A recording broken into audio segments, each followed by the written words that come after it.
Hello and welcome to the grand finals of Valorant here at EPIC45 with Intel, sponsored by Asus ROG and Overclockers UK. I am Nebula, joined once again by Sheba to bring you this hopefully incredible series to conclude this tournament. And what are your thoughts going into this one? It's Gilly and Aconite, man.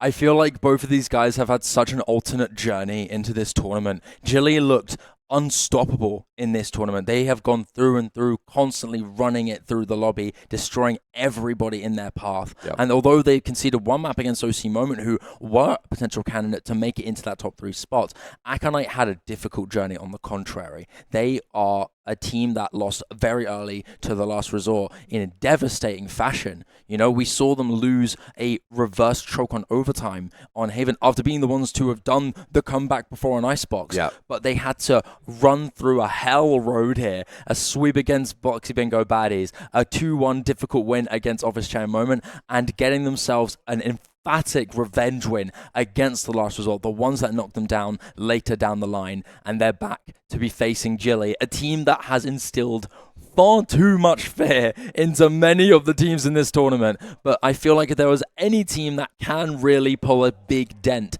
into this team, it will be Aconite. From the amount of experience that these guys have had, they are ready and experienced to win. Yeah, 100%. They've had some extremely intense series, especially that one against Last Resort in the upper bracket and against Office Chair Moment to push themselves into the top 3, which we were covering yesterday. But that lower bracket final was really dominant in that rematch against Last Resort. I believe 13-5s on both maps, or at least similar scorelines. And it seemed like they were just a completely different team, completely night and day in comparison to the Aconite that faced Last Resort in the upper bracket. And if we see that same team come into this morning, they could have a really big shot at winning this final. Yeah, and I think that's a big question mark that we're going to be seeing with Gilly compared to Aconite. Aconite have had a long journey. They have been playing through and through every day, whereas Gilly, they had, I mean, you could argue, be it a curse or a luxury, they didn't play a single game yesterday. Not one. So they have been relaxed, maybe scrimming 1 or 2. We're not really too sure. We're just playing some ranks, maybe just having fun or not doing anything at all. But regardless of that, this is the question of the form. We might be seeing a bit of a cold Gilly team in the start of this series, and I think that's where Aconite may be looking to strike with their first map. That being said, due to the fact that Gilly are at the top, they get the first 2 bans of the set, and it will be Ascent and Corrode to start. Ascent getting rid of that double Senti Havoc that Aconite were possessing before, with Sunset being the main pick that I expected. Surprised to not see Icebox banned from Gilly, instead getting rid of that Corrode, because Icebox has been a very successful staple for Aconite. So these first 2 maps that we're seeing are the maps that we've seen the most success from each team respectively. Gilly are definitely focusing on themselves in this veto. They're not going for banning against the opponent's strengths. They're just banning against their own weaknesses.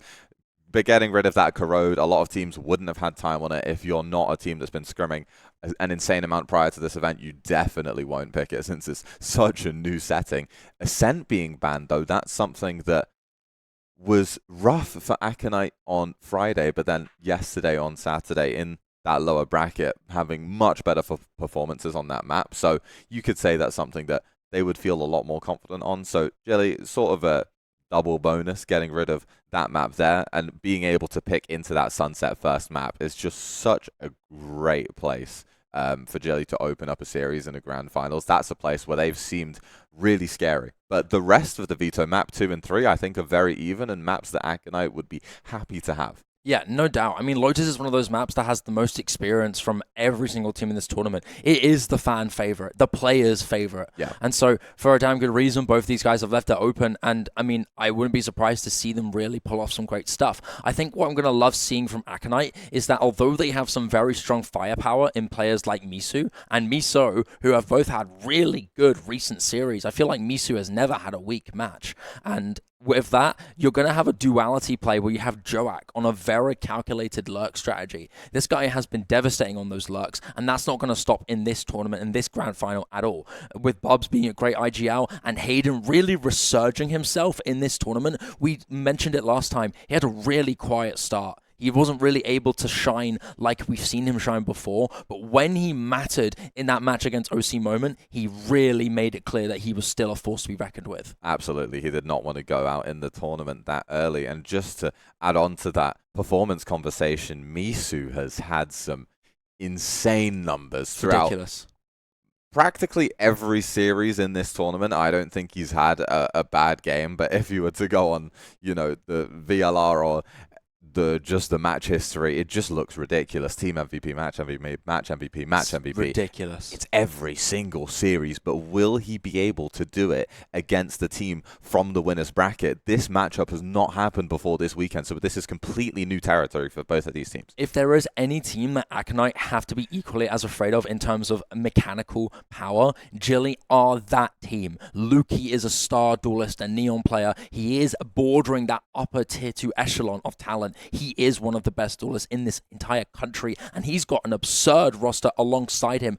Gogs, very tenured. You also have Sunless, also known as Smile, who is a savage operator player, and that's why you're seeing him on this chamber. He has been obliterating people on this agent, and it feels like Sunset is the boogeyman map for Gilly. They are the bosses of this area. It is their territory, and I think Aconite know that, but still willing to challenge it nonetheless, with Porky Chop alongside them as well, a really strong, oftentimes duelist player for other teams, generally the main duelist for Willie G Palace in their recent back-to-back victories at recent Epic lands. Coming in for the flex to enable Lukey and Sunless to play together is really surprising, and with that moment as well, you can tell that Gilly have a very aggressive approach that relies on winning those raw gunfights. Here we go into the grand finals of EPIC45. Joak is going to have a lot of pressure towards him by his team, since he's the only member standing on this B side. Lukey is going to slide in and instantly get the first kill onto Joak to open up Sunset, and now Bubs potentially is going to have to duel him also. Aconite are just rotating in to go for that retake. Sunless lurking in mid. Bubs is ready for the swing, will find one and gets away with his life, but only 6 HP! Takes out Lukey also. Aconite have a numbers advantage going into this retake, and Sunless can't commit to that lurk. The door's closed on him. Cutter gets completely shut out of the round. Aconite have only one more kill left to secure, and it's looking like Sunless has way too much to do. That defuse is coming through. Misu gets it done with more than enough time left, and a great pistol for Aconite to have some confidence in the grand finals. An excellent way to respond to what was initially a bit of a misplay there from Joak. He was in a vulnerable position where he couldn't really have anyone to trade him off, but I think Gilly got a little bit too big for their boots. They got greedy, they walked into Bubs in a much stronger position, and the timing of the smoke dissipating backfired horribly for Lukey on that Neon. Gave Joak an easy way, I'd say gave Bubs an easy way to counterattack, and then the double swing, having the stun on back box to prevent the cross trade from coming in, exactly what Aconite needed to ensure that they had the retake in their hands. If Aconite invest into an Outlaw here, that may have some big value in the bonus, as Gilly are going to invest quite a lot of Sheriff going into this round. Sunless taking a wide angle is not going to be able to land a headshot onto the jump peak of Misu, who's now aggressing down A main, even though it's an anti-eco. Aconite just have 2 members playing very far back, but watching both sides of this mid push. 3 of Gilly will be in that position, with the other 2 just watching towards mains. Misu still not pulling the trigger on that A push, just waiting with Miso covering his back. Hayden will now drone mid to get some info. Spots at least 1 member. Now the smoke comes in a one-way, which would make you think that they're going to push towards A, but Bubs just peeks through it either way. And Aconite find 3 picks across the entire map. Just Lukey and Sunless to try and find something out of this round, but it's looking like it could be a flawless by the end. Gilly were desperate to try and hope that either Sunless or Gogs on the Cypher was going to be able to try and get an opening pick on either side of the map, and it didn't work out. Aconite have been so disciplined in anchoring those parts. Once you know you have contact, you don't over-aggress. You don't commit to those 1v1 fights because you know you have a risk to take against a team like Gilly. And Aconite just played it perfectly. Notice at the moment someone was moving up through mid, they played together and abused the positions that they have. Aconite reeling in the discipline a bit at the end of the round there after Misu having maybe a bit too much fun. Sunless showcasing that their mechanics are still online in this series, landing that jumping headshot, but it won't mean much in the bigger picture. Gilly are going to have only 2 full shields on the board with their rifles, but I don't believe there's an Outlaw on the side of Aconite to make use of that.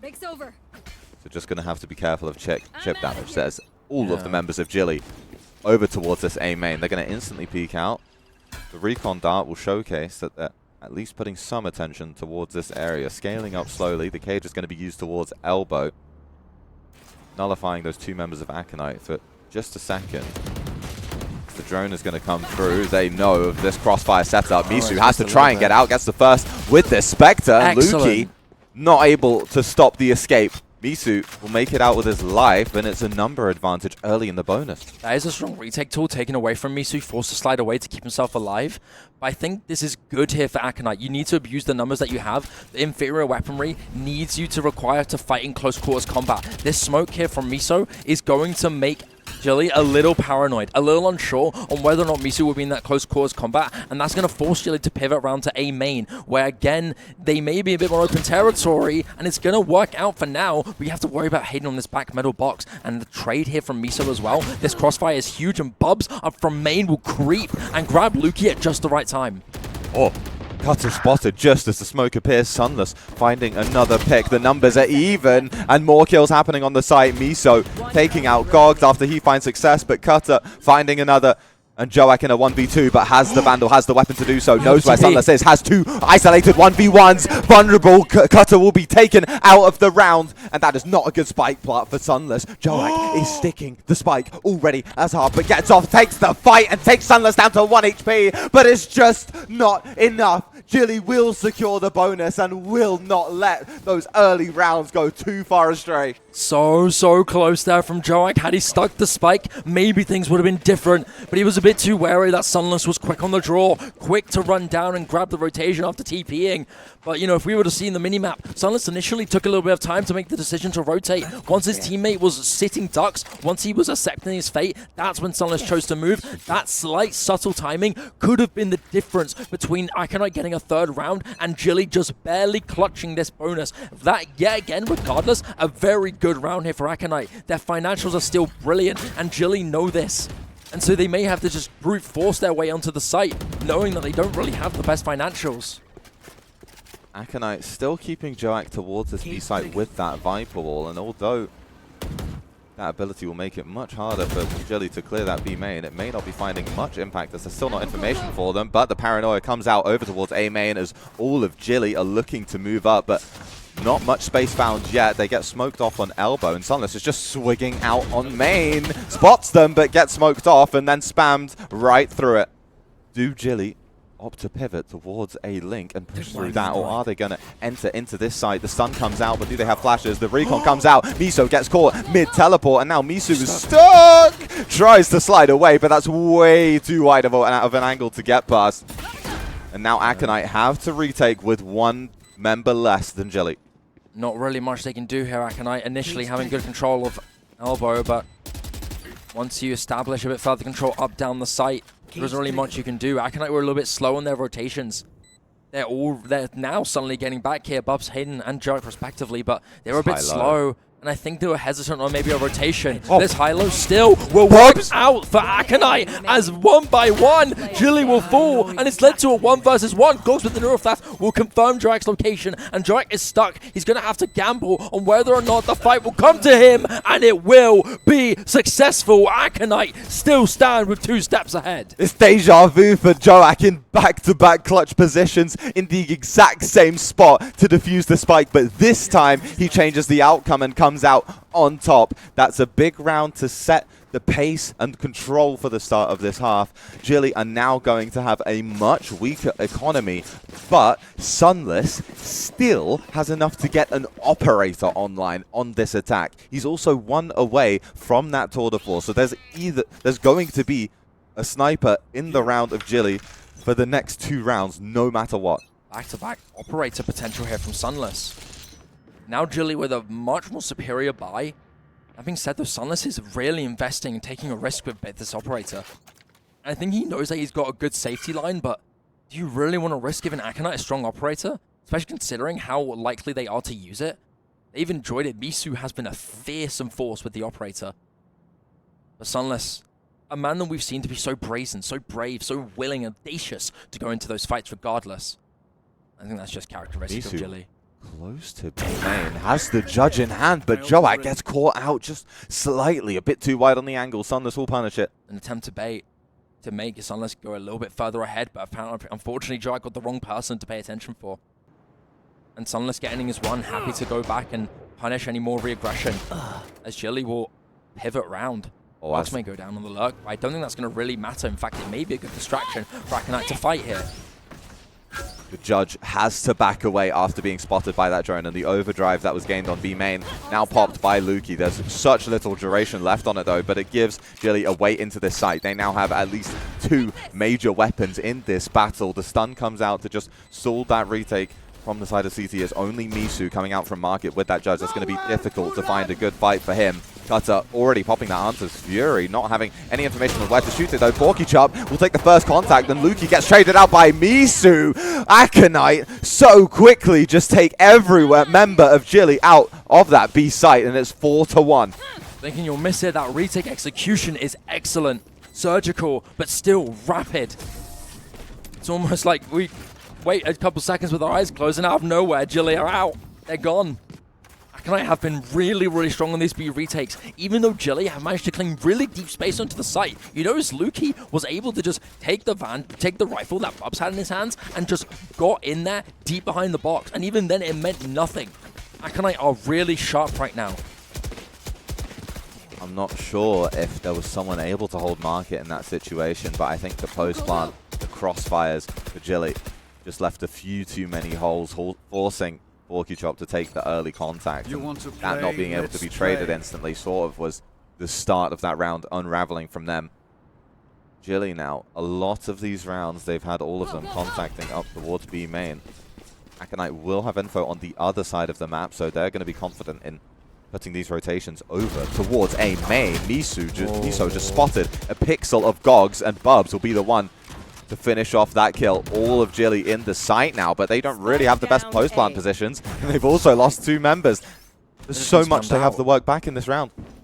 They still do have that strong tour de force from Sunless, but they're going to be using the Hunter's Fury from Hayden to slow down the plot, but it's still deceptive. Sunless forced to invest the TP, and he's not going to be able to back up his teammates at all. And that neural depth, the extra measure, Aconite, they are playing with no mercy. They have the spike now, and they know that Sunless has that operator with a huge threat as well. Misu taking the reins himself to be the counter sniper.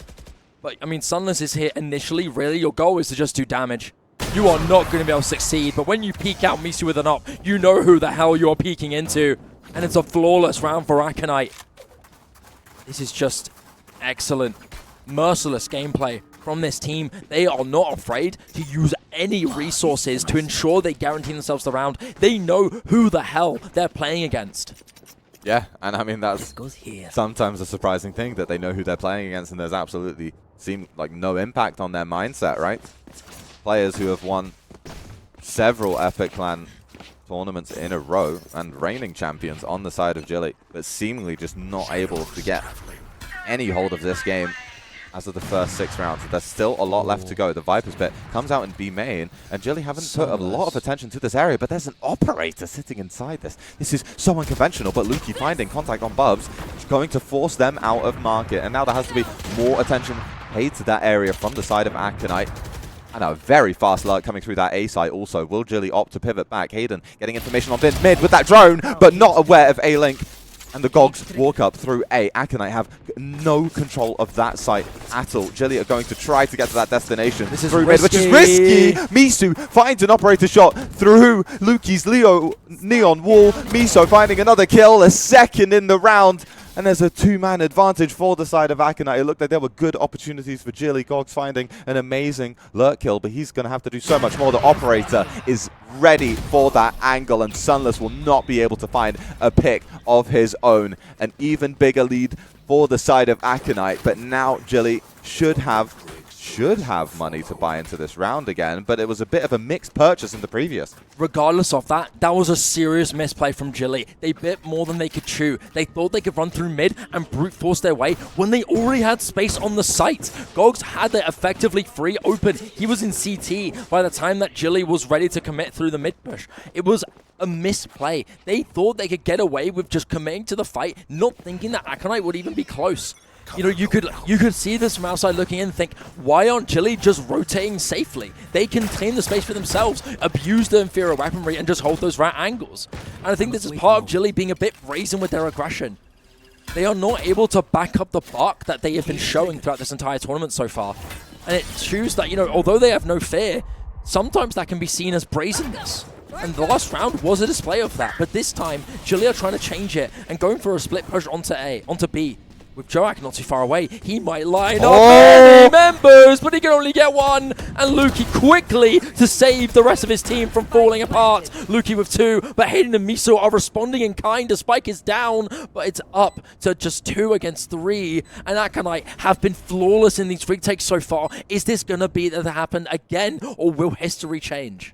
How long will Aconite wait for? Miso is so far away. He's going to be detected from that tripwire that is now broken on B main. A crossfire that now no longer covers all angles from Gilly, and Gogs is the last alive. Has to take out 2 more, but time is ticking quickly. That camera is not broken. Takes out Miso, and now Hayden just has to play it himself. Gets detected. What goes off of the spike after getting half, and Gogs will deliver a clutch to keep Gilly in the game in this half. You know he is yelling with that one. Wouldn't be surprised if he stood up, turned and said, "What on earth are you doing?" But regardless of that, it was exceptionally played from Gogs. He found the right moment to isolate, knowing that Hayden was forced to stick peek Miso when he's only pressured by the spy cam dart. It was excellently done. And I think that might have tanked a little bit of the mental on Aconite, but that being said, I can imagine they're not out. Maybe using this opportunity to listen to their IGL, listen to King Haz's advice as well, a coach who's been coming in just to help them for this particular event, who has had a really good impact in giving them the perspective to keep their wins intact. Aconite have been crediting that man a lot on the impact and sort of insight he gives to them in these exact timeouts. And Aconite not wanting any sort of extra rounds to slip away. They lose a second after that expected outcome in the bonus. And just instantly want to get that advice, instantly want to rein in the small mistakes, want to extend their lead on their defense as much as possible, make it as dramatic as a comeback as possible that Gilly would have to attempt to take their own map pick after having 2 bans in this veto. That is an incredible advantage to go into a series with. No doubt. Gilly now finally able to swing a little bit of momentum. I think one thing habit that we've noticed with Aconite is that oftentimes they do have great abilities to start leads, but when they end up slipping up slightly, it has backfired sometimes, leading to be comebacked on. However, it's a good start here from Miso, still keeping that consistency with this operator, grabbing an opening pick onto the Sova and Cutter. That's one initiation tool out of the picture, but Gilly is still taking this slowly. Cage triggered. Aconite had such a different start on A as they had in the previous. Usually it's Hayden re-clearing with the drone alone with no one following up, but this time Miso is just holding the angle with the operator, and Aconite instantly play to their numbers advantage after that timeout, playing extremely safe when they know they don't need to find any sort of extra chance to win in their rounds. It's already good odds for them, but no massive ultimates in play. It's just going to be execution swinging together. The sun comes through from Miso, and he's going to swing out, but he has the operator, and Gilly take all of the fights from 3 members of Aconite. Swinging out CT, Hayden will find nothing, and Miso has 4 members to kill, and he will find 0. Such a clean post plant from Gilly, and you'd have to think maybe a bit of spacing issues from Aconite, but I think the shots just landed too fast. You have to, I mean, sliding with Neon with an operator from Miso, although it's a play that you have to kind of pay attention for aggression, is not a good idea with this operator in hand. You are making yourself a sitting duck. You cannot abuse the accuracy you have with the slide, and I think that was a small misplay from Aconite. You need Miso to swap a gun at that point, right? Maybe have someone repeat with an operator to instantly clear elbow, have Miso slide in to instantly be able to watch the rest. But, I mean, Miso seems to not be really that phased about it. He slid in this time with the right weapon, and it instantly takes out Sunless. And that makes the slow, methodical attempts from Gilly to isolate members and take space with the guns that Sunless can abuse is not a problem anymore. But you still have Lukey around with this overdrive, which he could use for this push entry in. Miso, oh my goodness, Miso, so quick to respond. 1, 2, 3 kills now for Miso, a 4th to add it up. Bubs may preemptively steal his ace, but it's going to be Miso with an excellent flawless 4K from Aconite here. 7-3. They may be slipping up in a couple instances, but when they notice those moments, they instantly recover. This is a different Aconite we're seeing right now. And there's the Miso that we've seen throughout the majority. 14-5, my god. Throughout the majority of this tournament. And that was the exact same start to the round for Aconite, getting an early pick on A, but then playing it differently, keeping 3 members on the site, getting that 4th member in off the rotation. Hayden droning in early to get information on whether Gilly were going to keep on pushing, and they won't need to find that information. Luke is going to give it to them by just running out with the overdrive, not able to find any kills yet, and taking damage himself. He's run out. Overdrive is just going to run out. Miso finding a kill onto Gogs. I mean, Lukey has a weapon, but such little health to work with it, and Aconite have been able to rotate their entire roster over to this A site. Gilly have so much to break through to get into this A site. I mean, the wall is going to go out from Lukey, but Miso is just standing with an operator. Sunless finds a collateral on the other side, though. Gilly miraculously find 3 kills. There's now 2 standing for Aconite and only 1 for Gilly. It's all up to Porkychop to find a 4th in the latter end of this half. But Hayden is holding the angle, and Miso will be able to instantly swing off of it. It would have to be an insane transfer from Porkychop. Hayden pulls out Util, though. Will that be at the wrong timing? Porkychop is just going to stay around whilst he gets tagged. A smoke up in 3 seconds. Maybe that's what he's waiting for to try and help with the isolated fight, but he's just holding his gun out. Porkychop has a lot of time. 30 seconds to play with, just waiting to try and see if any of these members make a mistake. Finds the instant headshot! And the swing isn't fast enough from Miso! Porkychop delivers for Gilly! It's too clean from Porkychop. He was patient, disciplined, and it worked out to perfection. He used his time to his advantage. He instilled a bit of paranoia. What if they rotated? What if he was going to A to B to use the ultimate to manage to get clean rotation in? He stuck around, but the swing was excellent. A deep swing to instantly grab Hayden, and quick enough to know that Miso would swing on the opposite side is a beautiful individual read from Porkychop. He is oftentimes the duelist superstar for Willie G Palace. But for Gilly, a sister team of sorts for Willie G are here to stay, not out. And Sunless now has the tour de force, which might be able to be the coup de grace to keep Gilly close in this map. This is now a massive test of mental resilience for Aconite. Can they mentally stay in this map, even though they are still in the lead on their defense? When you lose several rounds in that fashion, several rounds in ways where you feel as though it should have been yours, it can be devastating on how the environment goes after that point. The Omen ultimate comes out. Jack will detect that the Viper Wall comes out, but this time Gilly are taking a very different approach. They're just slow walking out, and Miso is going to face check it, but gets punished after finding a kill of his own. It's even numbers, but Gilly finding more and more. 3 on 3.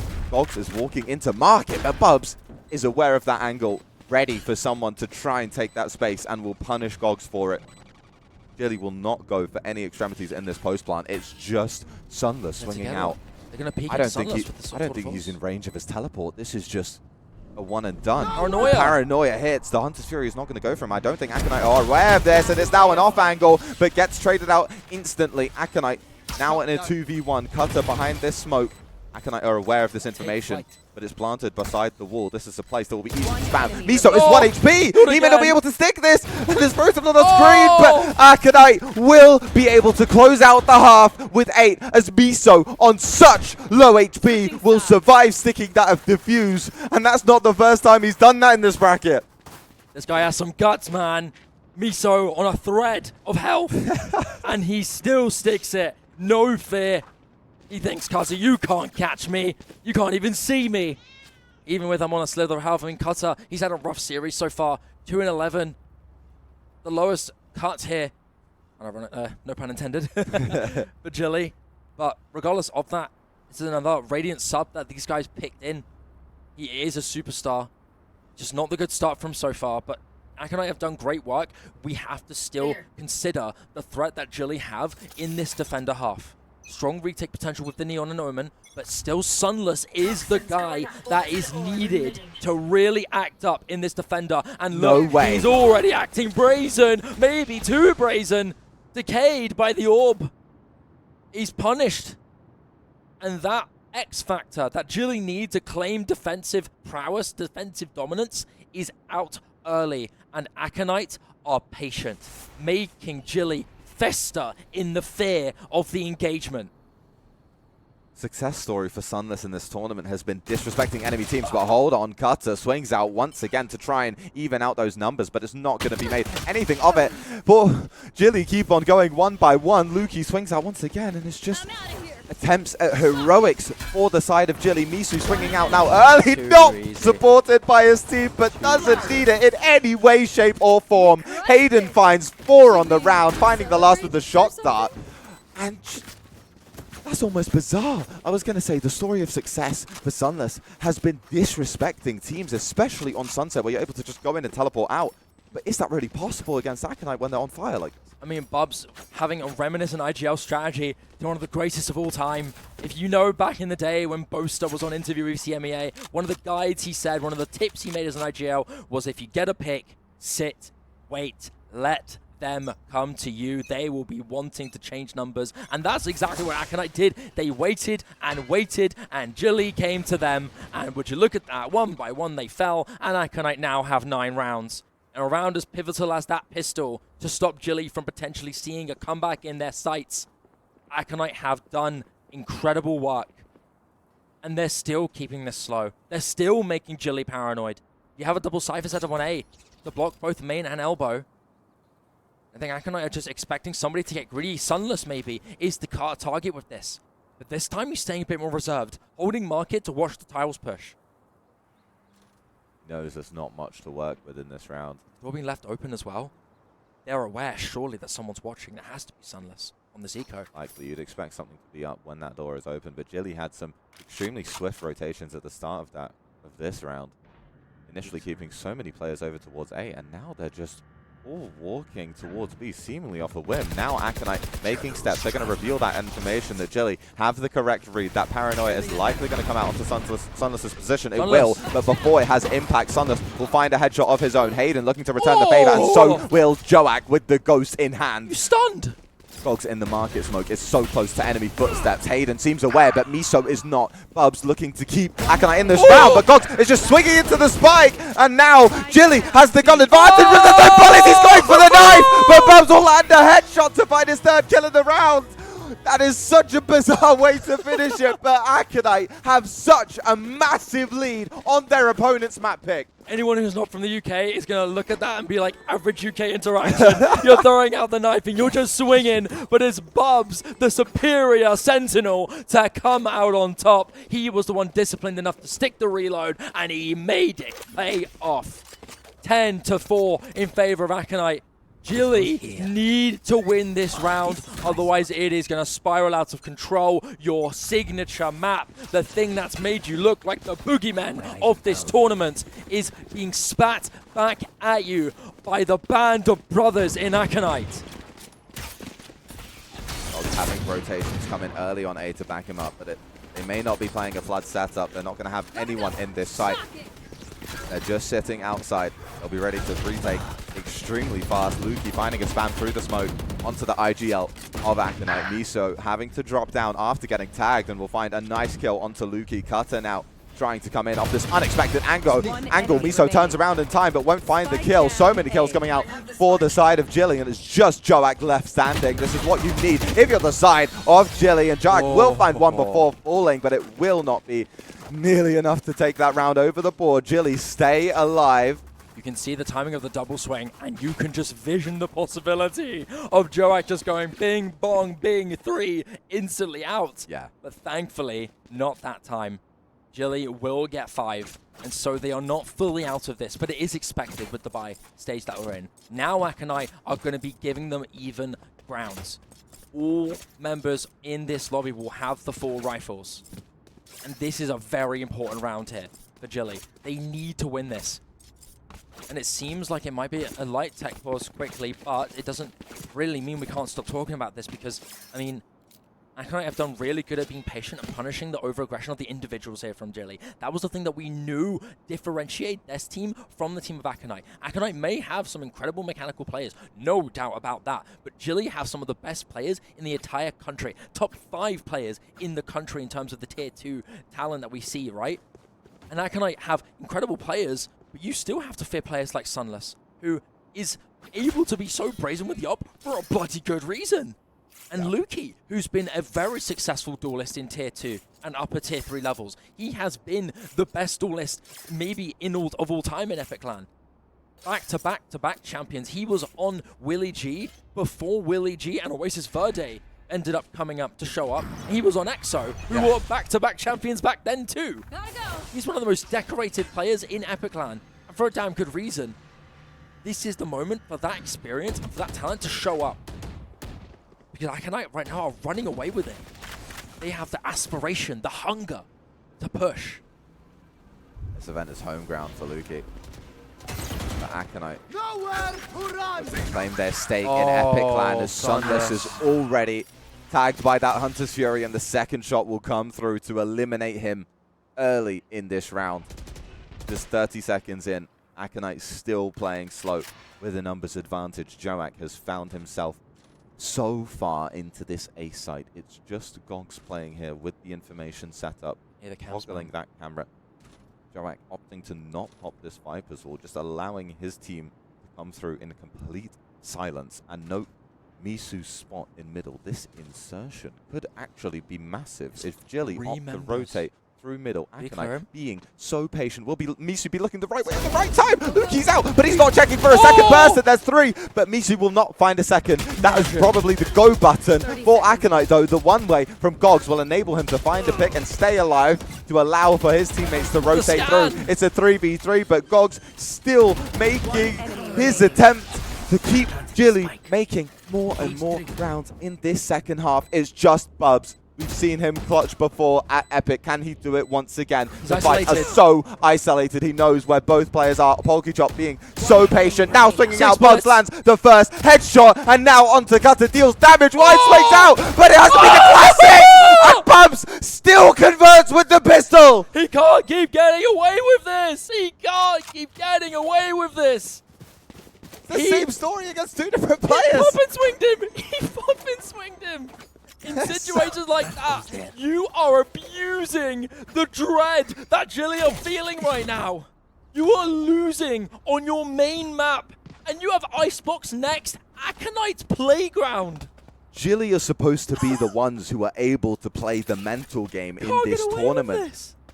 But that it has to be devastating to lose rounds in that fashion, not only once, but several times. Lukey now instantly throwing out that stun to set up Sunless on this A main angle. Finally, will we see him have some success here? Yes, we will.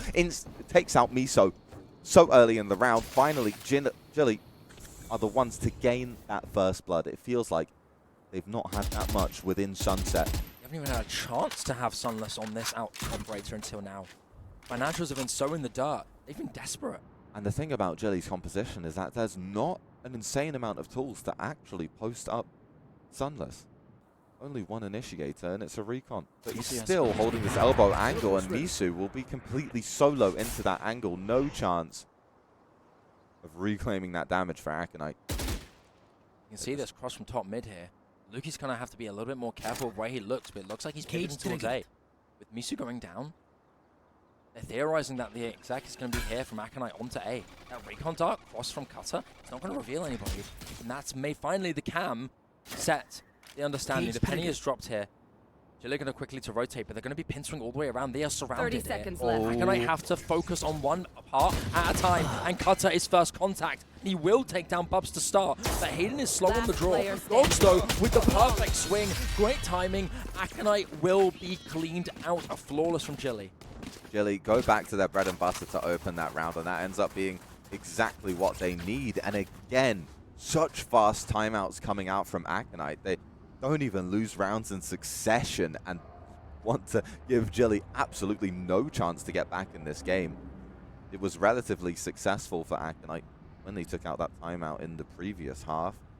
Just noting some of the performances here. Misu once again showing up in the grand finals. That additional pressure of this being the highest stakes match, not getting to him at all. Ultimate relatively close, or very close, for quite a few members across the board here. Still think this to be important territory for Aconite to keep claiming.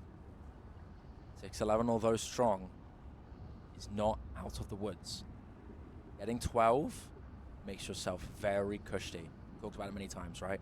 Once you secure that OT security, you have a room to be experimental, to be different. If you can keep playing what works until you have 12, you can catch Gilly by surprise with an off-kick strategy. And maybe Bubs is using this timeout as an attempt to not only slow down the momentum from Gilly after that chorus, but also to maybe change things up slightly to make Gilly surprised. This is the first time in the wild that with me see Aconite go into a hyper-aggressive play. And it seems like mid is going to be the choice with the Viper Wall up to A. It's going to give Joak a lot of time to lurk and provide pressure for Gogs, forcing him to stay. Blinding. Yeah, but it's an eco round and a very fast opening from Misu going into market. Will not get tagged by that slow, but will be hit by the Paranoia and now slowed down in market. Aconite tried to speed up in B main. Sunless will take them out, will stall that push. Gilly now have so many players over towards B, but Joak has made it past that camera on A. He's just slowing down for now, but it looks like he may be able to catch out Gogs. Luki now searching for more bites, searching for Misu is what Gilly will decide to do. Joak finds a kill on the other side of the map, but Misu will not be able to escape. The rest of Aconite, however, running over to that A site. They know they have such a massive opening. Joak's timing will be very unexpected, but that drone comes through to Reclay, will not spot Joak. He will have an unexpected fight here. Will Gilly be ready for him to reclear this? Cutter throws the recon dart, and Joak shoots just before the head is visible and won't be able to find something there. Miso and Hayden now playing far up. They have to try and remove some numbers before Gilly get access to that site, but it looks like the latter is what's going to be the case. Porky Chop with the final kill in the round, and Aconite will not move to match point just yet. That was an eco round though. They should have guns coming into the next, but not many ultimates to work with for them. Excellent timing from Joak to start off with that lurk, taking down Gogs and claiming space from top mid. But I think he was a little hesitant and unsure how to handle the rest of the members of Gilly. You saw a chance to maybe snuff out even more, deny pressure to push out and keep him a pest by using the molly, but he didn't use it. The snake bite there could have been the thing that saved Joak's life and stalled so much more time for Aconite. Maybe even claim more space up through spawn. But that indecisiveness at the very moment when it matters ended up backfiring here. It's not the worst situation here for Aconite. You still have 11 rounds, and you still have... It is an eco. I have to remember that as well. Yeah. It is an eco round. It's not the worst round to lose. I think you also have to remember the timer from Bubs might have been also a strategic employ to find a way to counter the operator from Sunless. Once Sunless gets going, has an operator on that defensive side, he is the biggest thing to look out for here. When he is out of the picture, it feels like Aconite are 10 times more comfortable. Aconite just face checking into elbow, but there's no danger to be seen so far. It's Gogs playing offsite again. And Aconite, when they do get to match point, it seems like sometimes they get a bit too comfortable with closing out that game. Sometimes there's a stretch of rounds before they're able to find 13, but they still need to get to the former first. I really think this might be a fake. Luki's backed off. And looking to see if mid is the next point. A single jump spot noise. A single jump spot noise has made Gilly give up a lot more presence on A. They're thinking that market or mid is the play. The read is wrong. Aconite are alone entering in sight. Dog spamming through, spammed out, but the timing of the stun from Misu is excellent. The site fully claimed in the hands of Aconite as the plant will be down. 30 seconds left to go. With superior utility to be used as well to deal with this retake, the Hunter's Fury will be all for naught, as Hayden will be able to get the plant down for free. Aconite will still be able to get the spike down, but will Gilly opt to just fight extremely fast? They do. The Paranoia goes through, but it doesn't connect. Joak finding spam, and now the Viper's Pit available and used onto the A site. Members revealed on the side of Aconite. Joak will find Porkychop's head, and Cutter, just on the edge of the Viper's Pit, is about to walk into Joak. Doesn't drop the ultimate though. Miso, such fast reactions, able to take him down, saving his teammate in the process. Sunless will want to keep this operator online for the next round. Way too far away from that site to have an attempt to go to 8 now. It's going to be Aconite heading to match point.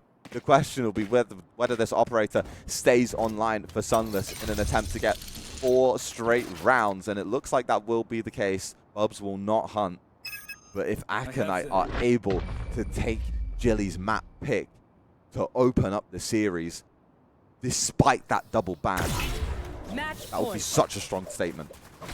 How do Gilly respond to this next? Miso going down to Sunless is completely fine because you have that operator. But there is one question mark that you could raise up here. If Porkychop buys a rifle and Sunless gives a rifle to Lukey and pops the tour de force, this could be a good double-up setup that Gillyweewee could use to put off Aconite's attack. But it seems like that's not going to be the play. In fact, this time they're going to be going for an aggressive overdrive pressure from Lukey. Seems like they just bought 2 operators, if I saw that correctly. Yeah, I'm going to question that a little bit here, but hey, if Gilly want to do it, so be it. This might still be their demise, though. 2 operators, and they spotted Lukey holding one of them. You want to have a rifle for the retake?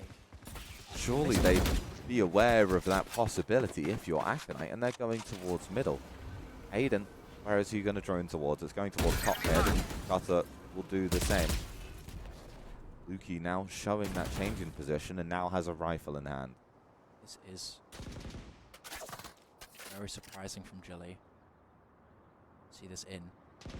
Remember stacking up from market, but the site itself completely clear, and Joak is going to be able to lock up early. But the cam is going to eventually spot him. Oaks is safe knowing that he's got Porkychop on his side watching for him from market, and the cam to watch through sight. With Engage coming in, now market enshrouded. Porkychop hesitant to use the paranoia. From the shadows used, and it's going to be used to claim back sight quickly. He's going to be skipping the trip as well, but that's not going to be checked, so maybe that could be a disaster if he's going to be forced to run away, and Miso will not use the Sarasat. But Gogs is down early. Bobs with the luck. Excellent timing to pick off the Cypher here of Gilly. The Neural Theft is now not an option to be used in this round. Paranoia thrown. Lukey on the Engage. Miso to drop first. Slowly but surely, Gilly are falling to pieces. Aconite are claiming their spot to win map 1, the opening pick of Gilly. The thing that's made them so strong in this tournament will be thrown back to their face. Aconite will win map 1. That is a massive statement to open this grand final, and what an amazing position for Aconite to put themselves in, going to their own map pick of Icebox, something that they've been able to convert several times in this playoffs bracket already. Gilly are going to have to pull off something special. How are Gilly going to be able to build back from this? The confidence that Aconite are seeing right now, the incredible performances that we're seeing, both team-wise and individual, the tactics that Aconite are pulling off are simply perfection. They have really studied and understood how Gilly are going to play. They've abused the aggression of Sunless, and they've been able to exploit every single weakness that they've had so far on their own map.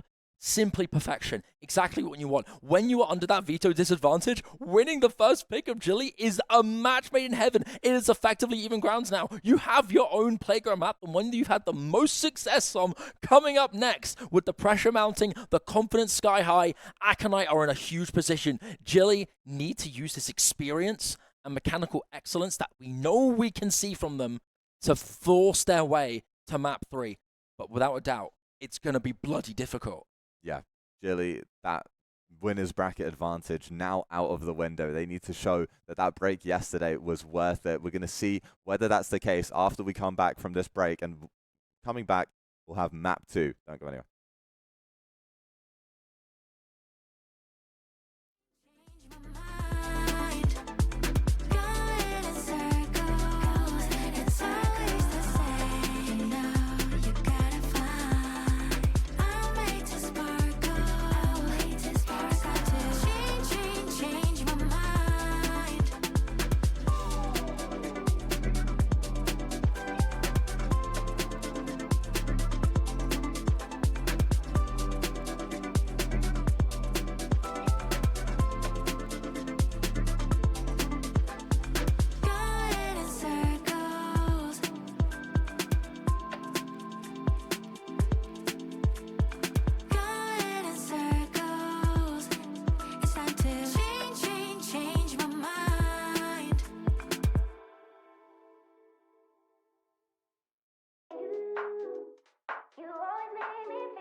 You're the reason I'm going out my mind.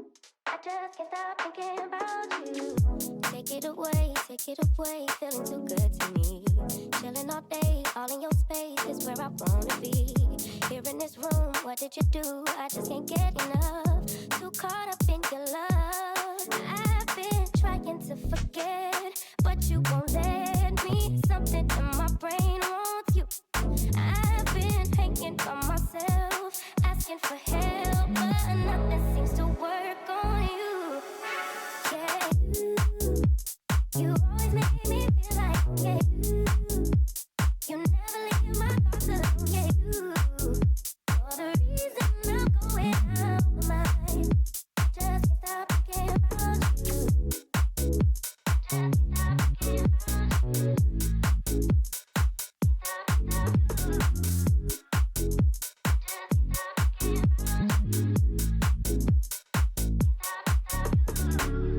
All that I crave when you're away, nights are sleepless. Do we need space? Yeah, maybe a break. Boy, you're my weakness. Give and we take, the love that we make, it's my favorite drug.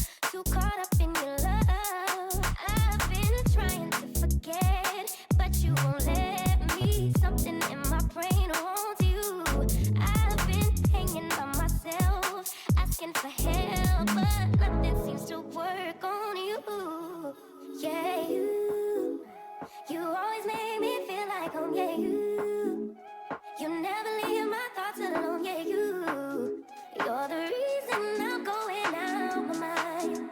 I just, yeah, you always make me feel like home, yeah, you never leave my thoughts alone, yeah, you're the reason I'm going out my mind. I just can't stop thinking about you.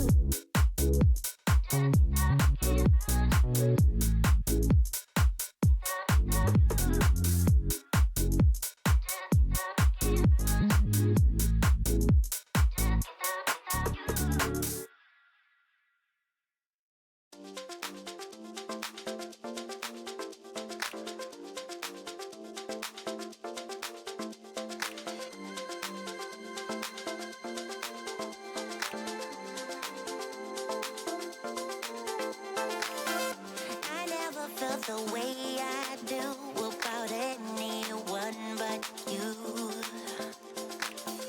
If I were to lose you now, I don't know what I might do. You're in all of my dreams, whether I'm awake or I'm asleep. My love ain't going anywhere, babe, I'm in this way too deep. It takes courage to admit the truth. I've been waiting forever. Didn't dream before, but now I do. Yeah, I can't wait together.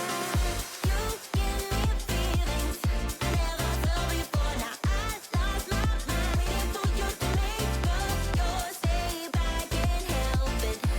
I wanna be with you all the time. You give me feelings I never felt before. Now I lost my mind, waiting for you to make up your say, but I can't help it. And I do anything to make you mine. There is nothing I can do to make it go away. I'm in love with you, baby, and my love is here to stay. Love is a dangerous thing when my hands are trembling. Will you fall into me? It means more than anything. It takes courage to admit the truth. I've been waiting forever. Didn't dream before, but now I do. Yeah, I can't wait together. You give me feelings I never felt before. Now I lost my mind, waiting for you to make up your say, but I can't help it. And gentlemen, Map 2 on the cards. Next up, it's Icebox. Aconite's map pick. Aconite winning map number 1 on Sunset. A huge, huge start to their opportunities at getting grand final. Gilly looking off in this Sunset map, but Aconite looking just damn beautiful at the damn same time. I'm featured once again by Nebula. With Nebula, it's been great. Icebox could be either a crowning of a king or the return of the old king. We'll have to wait and see. Icebox up next, Aconite's Playground, a map that we've seen them do excellent work on. What do you think we're going to see here from Gilly? I hope we see a resurgence. No doubt. Mechanically, confidence-wise, sort of cohesion-wise, I hope they... It feels a harsh way to put it, but I hope they show up to a full weight in this map. This feels like it's not the same Gilly that we saw have an almost completely undefeated run in that upper bracket that Aconite didn't even face because they didn't make it to that upper finals, right? Aconite have found a new form in this tournament since losing that series to Last Resort. They haven't looked the same. They've had completely different results, whereas Gilly now have to face up against that challenge of a team who's had to go through the lower bracket, had to overcome these tests and has so much momentum. Gilly need to find a way back, and it's their opponent's map pick where they already have set ideas. It's Gilly have to be ready for something new that they haven't played against in this tournament yet. It's not likely. One thing we can guarantee is that they have prepped this.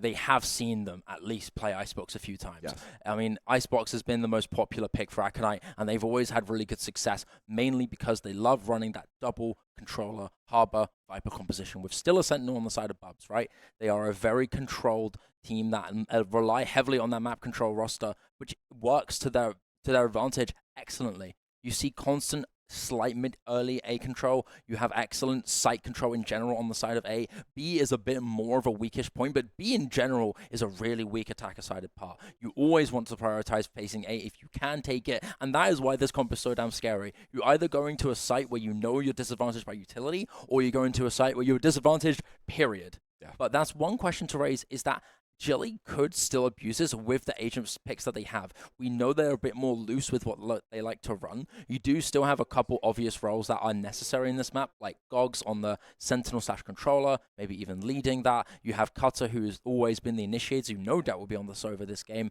And then you obviously have the obvious main duelist in Lukey, right? Is he going to be running the Jet? Could we see a double duelist? Sunless has always been playing Chamber, aside from one time on Haven where he played ISO. Could we see him play ISO this time on Icebox, or will he continue to rock that Chamber? It really does depend on how Gilly feel on the day. I feel like Gilly, although aren't structured, having experience as a team together can very much formulate an idea very quickly off their feet. Yeah, for Lukey, it would be very likely that he'd still take up that Jet slot on a map like Icebox.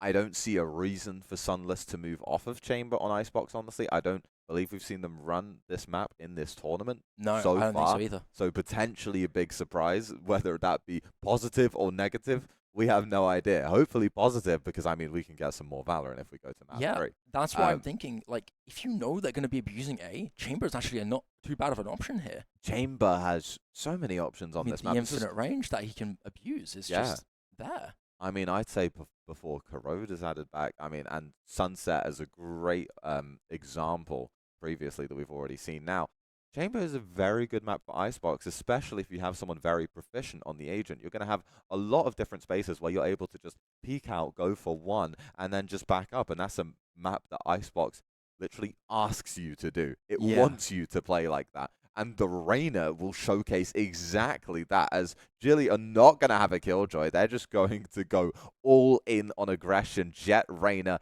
and Chamber in the same lineup. We'd expect to still see the Harbor Viper coming out from Aconite. It's two opposite sides of the spectrum. Complete opposite sides of the spectrum. Gilly, we are effectively running triple duelist, considering Chamber as a duelist with one trip is basically what Chamber is, right? But Sunless, I mean, he is the single best player in the building on this agent, and for damn good reason.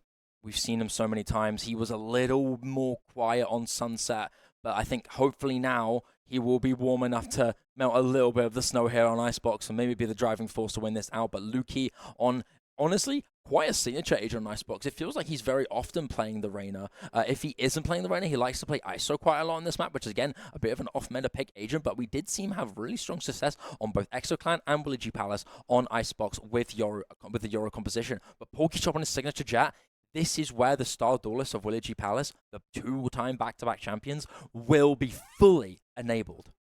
Yeah, and with this composition for Gilly on the defense, you're typically going to want these 3 aggressive agents to be re-clearing things or taking aggressive angles, posting up on angles that will get you a lot of information. But at least one of them, unless you put the Sova or Viper towards there, is going to have to keep an eye on middle. You only have that one piece of information with the chamber trip, likely going to be put towards kitchen, so even the chamber is put on a bit of a leash on where they can position around mid, since they have to be relatively close to that area. The reason the Killjoy is so commonly picked, with the fact that you have the alarm bot and the turret, you're able to see the walkout through mid to under boiler, the walkout into orange and into kitchen. It covers all 3 of those. So chamber, they're not going to have that same strength alongside them. We're going to see how they're going to be able to play around that, since their aggression won't be fully utilized on that defense. Yeah, agreed. And I think mid control is a target that Aconite are going to be looking into, considering that it's going to be a little bit weaker.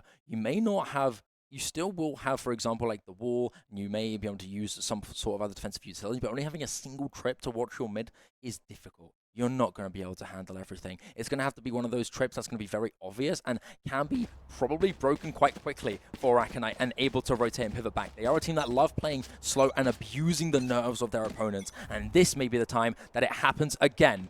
Aconite on the attack, 1 map away from defeating the favorites of this tournament in Gilly to become EPIC45 champions for Valorant.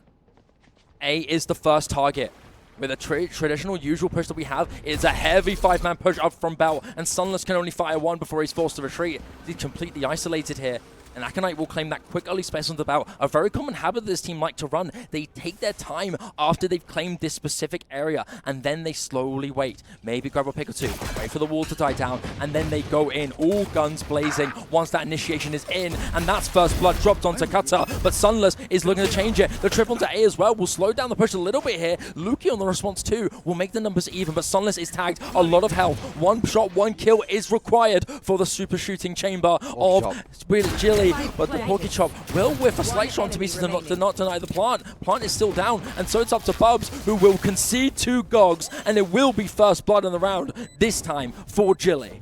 It seems like it was great for Aconite when they were entering site, taking that control. They found the initial picks, they found that space, but they didn't find any extra area towards backside, towards angles onto rafter, onto screens. They weren't able to have any pressure on the entrance of Gilly back into that A site, so that meant that they had so much room to work with, and they landed the shots to deliver, converting that pistol in the second round, in the second map of this grand final. And the way that Gilly, at least in that pistol, were handling that gap in mid is they weren't even putting the trip towards it. They're just letting Sunless have that to support him towards the A site, and they're having Lukey and PorkyChop just walk down tube, Cutter towards boiler, slightly more passive. PorkyChop's going to be looking out window, and Lukey is so close in mid and will land the first shot onto Hayden. Yeah, quickly caught out by Lukey. First blood spilled.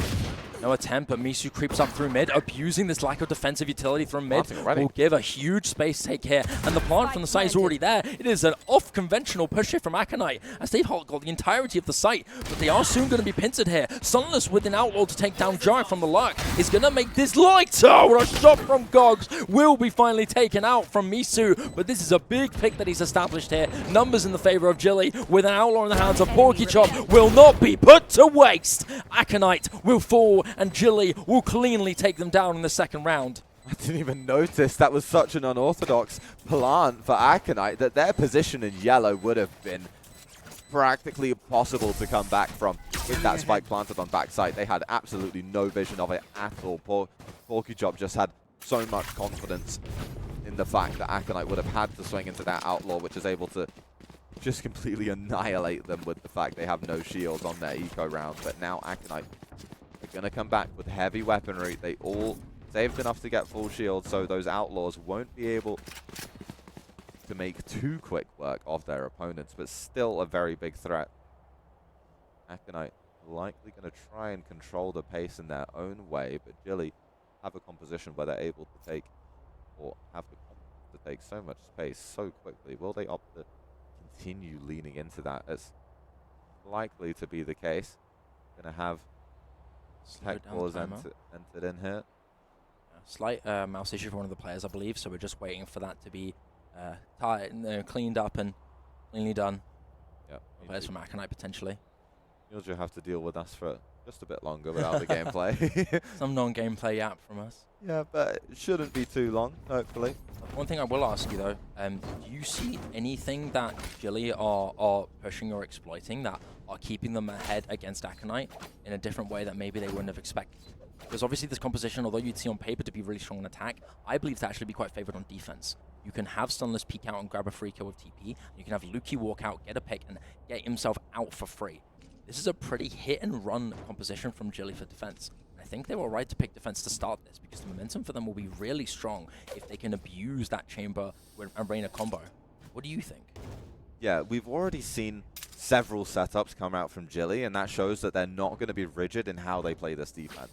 Initially, we were seeing Sunless posted over towards that A site with the trip to support him, My ult's not and ready. other members walking down mid. Now we're seeing the majority over towards A site with 3 starting there, something that's much more standard with a bunch of compositions that you see pretty much all the time. If they keep up switching these setups and not letting Aconite instantly know what they're about to deal with when they go towards a certain area, that will keep Aconite much more on their toes and much less confident in their adjustments in the mid round. I think that's something that's going to keep them guessing quite a lot of the time. We haven't seen an insane amount. I mean, there's only been 2 rounds. We actually did see one where there was a walk down on Tube and Hayden was instantly taken out through mid. So those walk downs can sometimes give you a way to find first blood very early on against that attack, and that can be something that's just beautiful when you see it on your team's side, because you're able to just run out of the site, and when that spike goes down, as long as you've kept at least a bit of control on the extremities, you'll be able to walk straight back into sight and be able to take those gunfights in a relatively comfortable position. And Porkychop, or Misu rather, is going to be dashing straight onto top tube, but it won't be a mid-committal or Aconite just yet. They're going to slow down and have a couple members outside of A, but they've disrupted the positions of Gilly. They've put a lot more eyes towards mid. The tech pause finally closing out. Players already and back there. Misu early on there to try and take a peek, but couldn't really find anything, and you can't put yourself in such a compromising position for so long. You have to back away. And with that tailwind updraft taken away, I think Aconite are going to be a bit more methodical in their attempts on the attack. 2 members of Gilly have been drawn towards A from Hayden using that drone on that side, but there's none of Aconite there. No one is looking at this B site. The wall is still present. It's going to raise up, and surely this is going to have the red flag arise. And look at this. Everyone moves. Gilly are frantic running through as the high tide is initiated as well to deny any further pushes from backside. They're going for CT. No way they attempt this. They actually are. Teleport's ready. Huge space in that established here from Aconite. This is a bold strategy, off conventional we'd expect, and it's paying off. Sunless is gone. The one agent that you'd want to abuse this long range on B site is out of the picture. Misu with another one. A double kill with the collat onto Porkychop. It's just one alone now. A 1v4. Gutsa isolate with a bulldog in hand. I mean, although you may have the inferior weaponry, the strategy from Aconite has still paid off massively here. Misu with a 4th kill to clear it up for Aconite. A great strategy. What are your thoughts on this being used in a buy round? Do you think this was more for security? Do you think this could have been saved for later on? Because surely now this is going to be not used again, as Gilly will be able to play around it knowing what's going to happen, right? Do you think this is worth it? Do you think that's a good time to use it? I think it's just something to really throw a curveball at Gilly. That's not something that you expect coming in from a B hit, and I mean, that call was great. The execution of it is great, but almost too good, because Gilly all rotated at the same time, had multiple members in CT. Aconite should have maybe not been able to convert that, but Misu's shots were so nice, and Joak looking to do similar impact for Aconite in this round, taking out Lukey and Tube and giving Aconite an early numbers advantage. Misu has not dropped from this position. Is he going to budge at the wrong time? But he has to be so aware of multiple angles. Cutter now sees him, and Porkychop is going to be looking up. Cutter finds the headshot on his own, though. Yes, he does see the walk down of Porky Chop. I don't think Porky Chop knows he's detected, but is going to back out to safety. Doesn't need to find any more, and it's a 4v4 with the final minute of this half. Plays it cautiously. Nicely done from Porky Chop. Sunless. This angle from Sunless is solid. It's a matter of whether or not they opt to use the utility. They're going to be throwing a cascade up from mid to find a bit of uncertainty into the veins of Gilly. With Jarek lurking up here as well. This is slow and steady. He is 30 HP. On a luck, that's not the worst scenario. You catch Gogs off guard, this could be huge. And rotations from Aconite are pretty quick. And so Gilly have not really had a worry to go in the over-rotation. They've stuck their ground, they've stood their ground, the push is in. They haven't cleared yellow just yet, and Gogs will punish. Jarek goes down, but Hayden will respond quickly. So that's full control of the site. But look at Porky Chop's location! Walks through the cove and takes down 2! Takes matters into his own hands! He owns this site, he wants to claim it for himself, and he sticks it alone, a one-man army, to give Gilly a huge round win. Aconite was so worried about the player in yellow that once they were eliminated, they were not ready for another person to be so close to walk into that cove, to walk into that protective orb, to help that spike plant go down. The audacity. Around the Aconite. Maybe feel that should have been in their hands. Hayden is going to initiate a timeout for their side to keep things in control. Not the same start they had in the previous map, and Gilly are likely going to be very energetic with a start like this. You have to rally the troops back together to be able to convert the second map in this series, to equalize, to take it to a third. You don't... I don't know, might be used to just take a breather. Yeah. You notice that Misu is really the only one who's performing to a high level here. Misu, Jarek, and Bubs all with 0 to 1 kills, Hayden with 2. Misu is the only one who's standing out, 7 to 3. Still keeping that reputation going as arguably maybe the strongest player in this entire series. And that's a serious compliment when you see who you're against. Yeah. You know, the Swedish import, you could say, coming in to join Aconite here. I mean, it's been ludicrous. He's maybe a name we haven't even said enough in this tournament, which is crazy pretty to think crazy. about. But it's every single map, practically every single map. A blip on the radar here and there. Yeah. 7-3 once again. If he continues to deliver these sort of kills in this map, he's going to be a spearhead for Aconite to try and sweep this series, but there's so much work to do. They're going to try to attempt that on the A side. Sunless taking an aggressive position once again. Now Bladestorm out, Sunless! Rapid, beautiful shot done onto Misu. And that instantly shuts down the Bladestorm of one of the most threatening players in the whole lobby. But Joak and Miso are not going to back down regardless. 2 picks done as Sunless awaits. They still will need to clear this guy. The TP will come back in about 12 seconds, and he's going to be able to place it back and maybe go into another aggressive push hold to still keep that anchor on the site. They haven't really taken too much space here. Jarek will be revealed, and so there's no massive threat of alert coming in. And so the rotations from Aconite could be guaranteed here. Sunless needs to hold his ground to make sure Jarek can't push, and that would be exactly what he does. He can't miss, says it himself, as Aconite are forced to pivot onto B.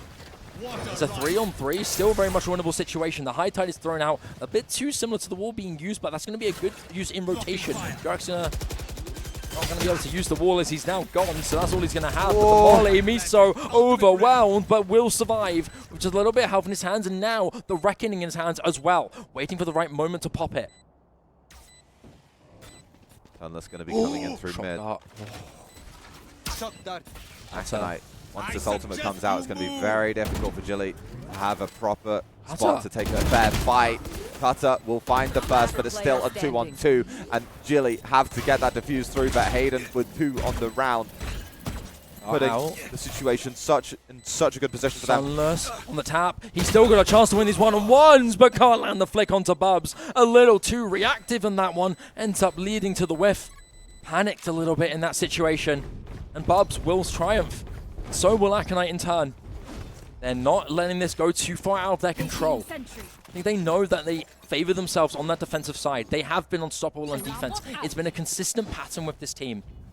I think Gilly, knowing that, are still trying to find ways to run this defense with their aggressive playstyles. Attacking will be a bit difficult for this team. You're going to be forced to isolate and go for one-on-ones, which are brazen in of themselves. You can't do that really with the comp Aconite are running. It looked scary when it got to that 3-on-3, but before that point, once Aconite had 2 kills. Gilly got so desperate walking down separate areas. Sunless going to do that at the start of the round again. He pulls out the classic to try and break the turret, but he's not ready for Joak's lurk to be there. Joak has done so many lurks like that on Icebox in this tournament, but Aconite not having played Gilly yet. Sunless is not ready for that type of positioning against the prowess of this lurker that Aconite have on their lineup. Joak is a loud and proud lurker, adopter of the playstyle, and my god does he do it so well.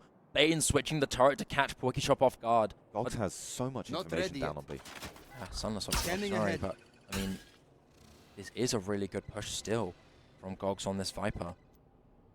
And so they have to not worry about this rotation, and if the engage is in, soon they're going to pass like ships in the night. It's a matter of whether or not Gogs and Bubs will catch each other first.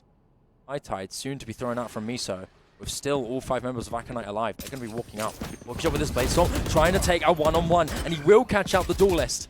Looking to be the superior force here. The superior spearhead of the push. PorkyChop, so audacious, will just jump out and will catch Hayden. But he's caught between the rock and a hard place. His teammate needs to back him up, and Lukey will do so from the top of screens. Jack is gone, and it's up to Miso with Bubs on the rotation to help. Lukey still pushing up, 14 seconds left. They have to stick to this fight. There's only so little time left, and Bubs will be next on the chopping block. Maybe a slight error from Aconite in terms of the timing of the push there, but it still is PorkyChop and Lukey to be the dynamic duelist duo to keep Gilly 2 steps ahead. It felt like there was a chance for Aconite once they got that first kill against that slightly disjointed high-low from Gilly, but they will keep everything under control and move to a 4th round on their defensive half already. Getting a scoreline in your favor on this half would be a great thing, but Aconite have a very strong comp for their defense, so you'd want to get something quite dominant if you're on the side of Gilly. Viper's Bits now available for both sides. 2 members are going to be located for Aconite over towards A. He will get potentially a lot of actions towards mid. With another lurk up. Will reveal his location away, but he will take away that trap as well from Sunless. So he's had to be a bit cautious, but he seems like he's working on the top of pitch and a slight off angle, but Jarek has lined himself up quite well. Sunless is favored on this angle. He will spot Jarek first as long as he's on the top of kitchen, but they will stay passive. The fact that PorkyChop's posted on B main lets Gilly be so confident that Aconite are ending toward this A side of the map. It seems like mid control is actually going to be the further goal here. They're trying to catch out Jarek on this lurk. He will spot him. That orb done. Maybe faking the rotation. It's going to become a huge source of information here. Wanting a power angle. You can see Bubs rotate as well. This is going to be a planned fake here from Aconite. And Gilly are still stacked. Gogs is tempted to rotate as well. And PorkyChop backed off, so he no longer has that deep 30 information. seconds left. Oh, that's a big pick gone. And with Misu trying to find contact, Sunless will take him down with the Outlaw, and that is going to be more battling ensued, but Gogs will fall, and so the site is going to be pivoted to B, but PorkyChop onto Bubs will catch the spike down, and that will instantly prompt the rotate from Gilly. Only cutter to have claimed extra space with only 10 seconds left. Hayden needs to take matters into his own hands. Hayden will do so indeed. 2 kills with the Sheriff in hand, and that will claim the spike planted. Hayden needs to make a choice here. Does he want to commit and try and grab a superior weapon, or will he try and stick around with his team? It seems like that will be the case. He will fight with the inferior weaponry. He's got the Hunter's Fury and the Dart now just refreshed in his kit. Oh, popped. Will be shot down, but one scan will still reveal the position of Lukey. They're going to use the Hunter's Fury off the tap. They won't. Miso's calling someone. Oh, Hayden! Oh, Hayden! It's sickening! An ace in the blink of an eye! One man with just a Sheriff cleans up the favorites. Absolute scenes on the B site from Hayden. I wish we got to see that POV. I wish we could have seen that. My gosh, Hayden. Who have you become? It looked so... It just looked over. Once Bubs had fell, such little time left. PorkyChop was ready on that B site. Gilly had all the information to work with on that round. It looked over, but Hayden is the one to step up in the grand final. And you can imagine Aconite are invigorated from that one. They are there. They are yelling their lungs out, knowing how incredible of a clutch that is. They've denied a 3-point lead. how will that transfer into the future rounds? Will it transfer into the momentum, or will you become too confident, too overconfident, and start to make small mistakes? They're still not speeding up the round too much. They're still going to play around it. Joak wants to make use of the fact that there's only one tripwire in mid. He's going to make it through that Viper orb. And there's no telling what could happen. Not again. From this point, there's so many members around mid, but Joak is now going to hear these rotations. You might see an adjustment from this. Joak has so much information here, and he's going to be able to catch out one if he times it right. The lockdown is going to be huge for Joak. This almost is tailor-made for him. As out comes the Viper's Pit. If Joak times this right, this could be massive. But contact was made. He was spotted by Gogs, and so he may be forced to retreat. Out comes Under Fury. Luki detained. A sitting duck, a free silver platter served kill here for Misu. They're aware of Ghost location. The bump here will clear him, but he's concealed. Misu will get away barely. As the Viper's Pit stays up. It will drop, and Gogs will walk into the crosshairs of Hayden, as Kata will be next victim. Porky Chop will shut him down, but it's still a 4-on-2. And it's both Sunless and Porky Chop both rocking the double operator. They can't do this. They're going to retreat and play for the exits. Wow. And the Viper's Pit was invested into that round for Gogs. Once that spike plant happened on the top site, which was enabled thanks to that cove that Miso has, that ultimate just becomes completely irrelevant. The spike isn't even covered by that ultimate. There's no vision obstruction for it. So Aconite are just able to run back and go to post-plant positions that even if those kills didn't come through on the backside would have secured them the round no matter what. Even scoreline now. Have to note as well that Joak's pressure that was put up from Boiler forced Porky Chop and Sunless to hesitate on claiming further space up. Porky Chop did eventually go up, but Sunless was still back there trying to make sure Joak wasn't a problem. Yeah. And so that denies the pressure you would have with these operators during the post-plant. With the Viper's Pit dropping, that was probably what they were trying to enable. Let the operators fly. But it didn't work. Joak was just a thorn in the side. Now, mid-control is the goal here for Aconite. Luki awaiting, with not the best weaponry in his possession. Still very capable of dealing lethal damage. Misu is here, waiting to find the right pinch. Luki will swing almost a little greedy, but neither will fall.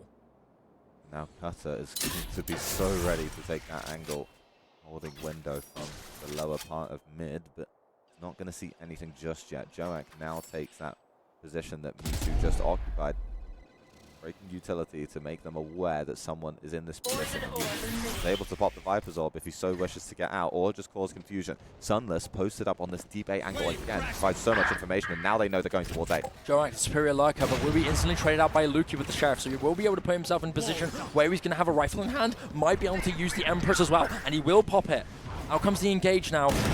Cutter with a very lethal angle. Might be able to catch one off, but it's Porky Chop with the operator to take down Bubs. Misu onto Cutter. It's a back and forth trade. It's a bloodbath from the A site, but with the classic in hand, Porky Chop will be superior. Spike is dropped, and nothing left for Hayden to fight with. Can't do a thing against Luki in his Empress form. 5-4. It's a back and forth tug of war on Icebox. But I think for Aconite, this isn't a bad situation to be in. You are a defender-favored composition. And Gilly know this, and yet are still going toe-to-toe. Aconite are making them really run for their money. The ultimate economy into this next round is not going to be ideal either. They're going to be going into a forced buy. And so I wouldn't be surprised if they don't hesitate to use these ultimates. The big thing is going to be how Aconite decide to deal with these double operators. No timeout called to have that discussion. Sunless and Porky Chop, both of the operators just posting up so early on A main, so they have complete control of that side. Gogs is sticking around for a very long time. Now has Luki in support, will back off to a bit further away to a bit more safety. Now 3 members towards this B side, and that one of those is going to be the operator. Aconite seemingly don't even know where they're ending just yet, wanting to find some more information and create a lot of question marks. First contact. Misu walks out, but he falls to the operator of Porky Chop. Luki is protected, kept alive. Not a scar, not a scratch on him. With the information from Bubs, ensuring that PokeShop off the rotation is now confirming to be on B. They're going to go rotate, but they are going to be walking into the operator of Sunless, but there's not really much he's going to be able to do with this operator. He's going to be forced to just concede to the stuns here of the Reckoning. How is he going to respond to this here? Still holding. How does he not want to leave this? This is so precarious, and they double up. Wall back to back, get some picks off, and suddenly Hayden needs to respond, but he's traded out by Lukey. It's up to Miso in a 1v2. Lukey quick to the peak.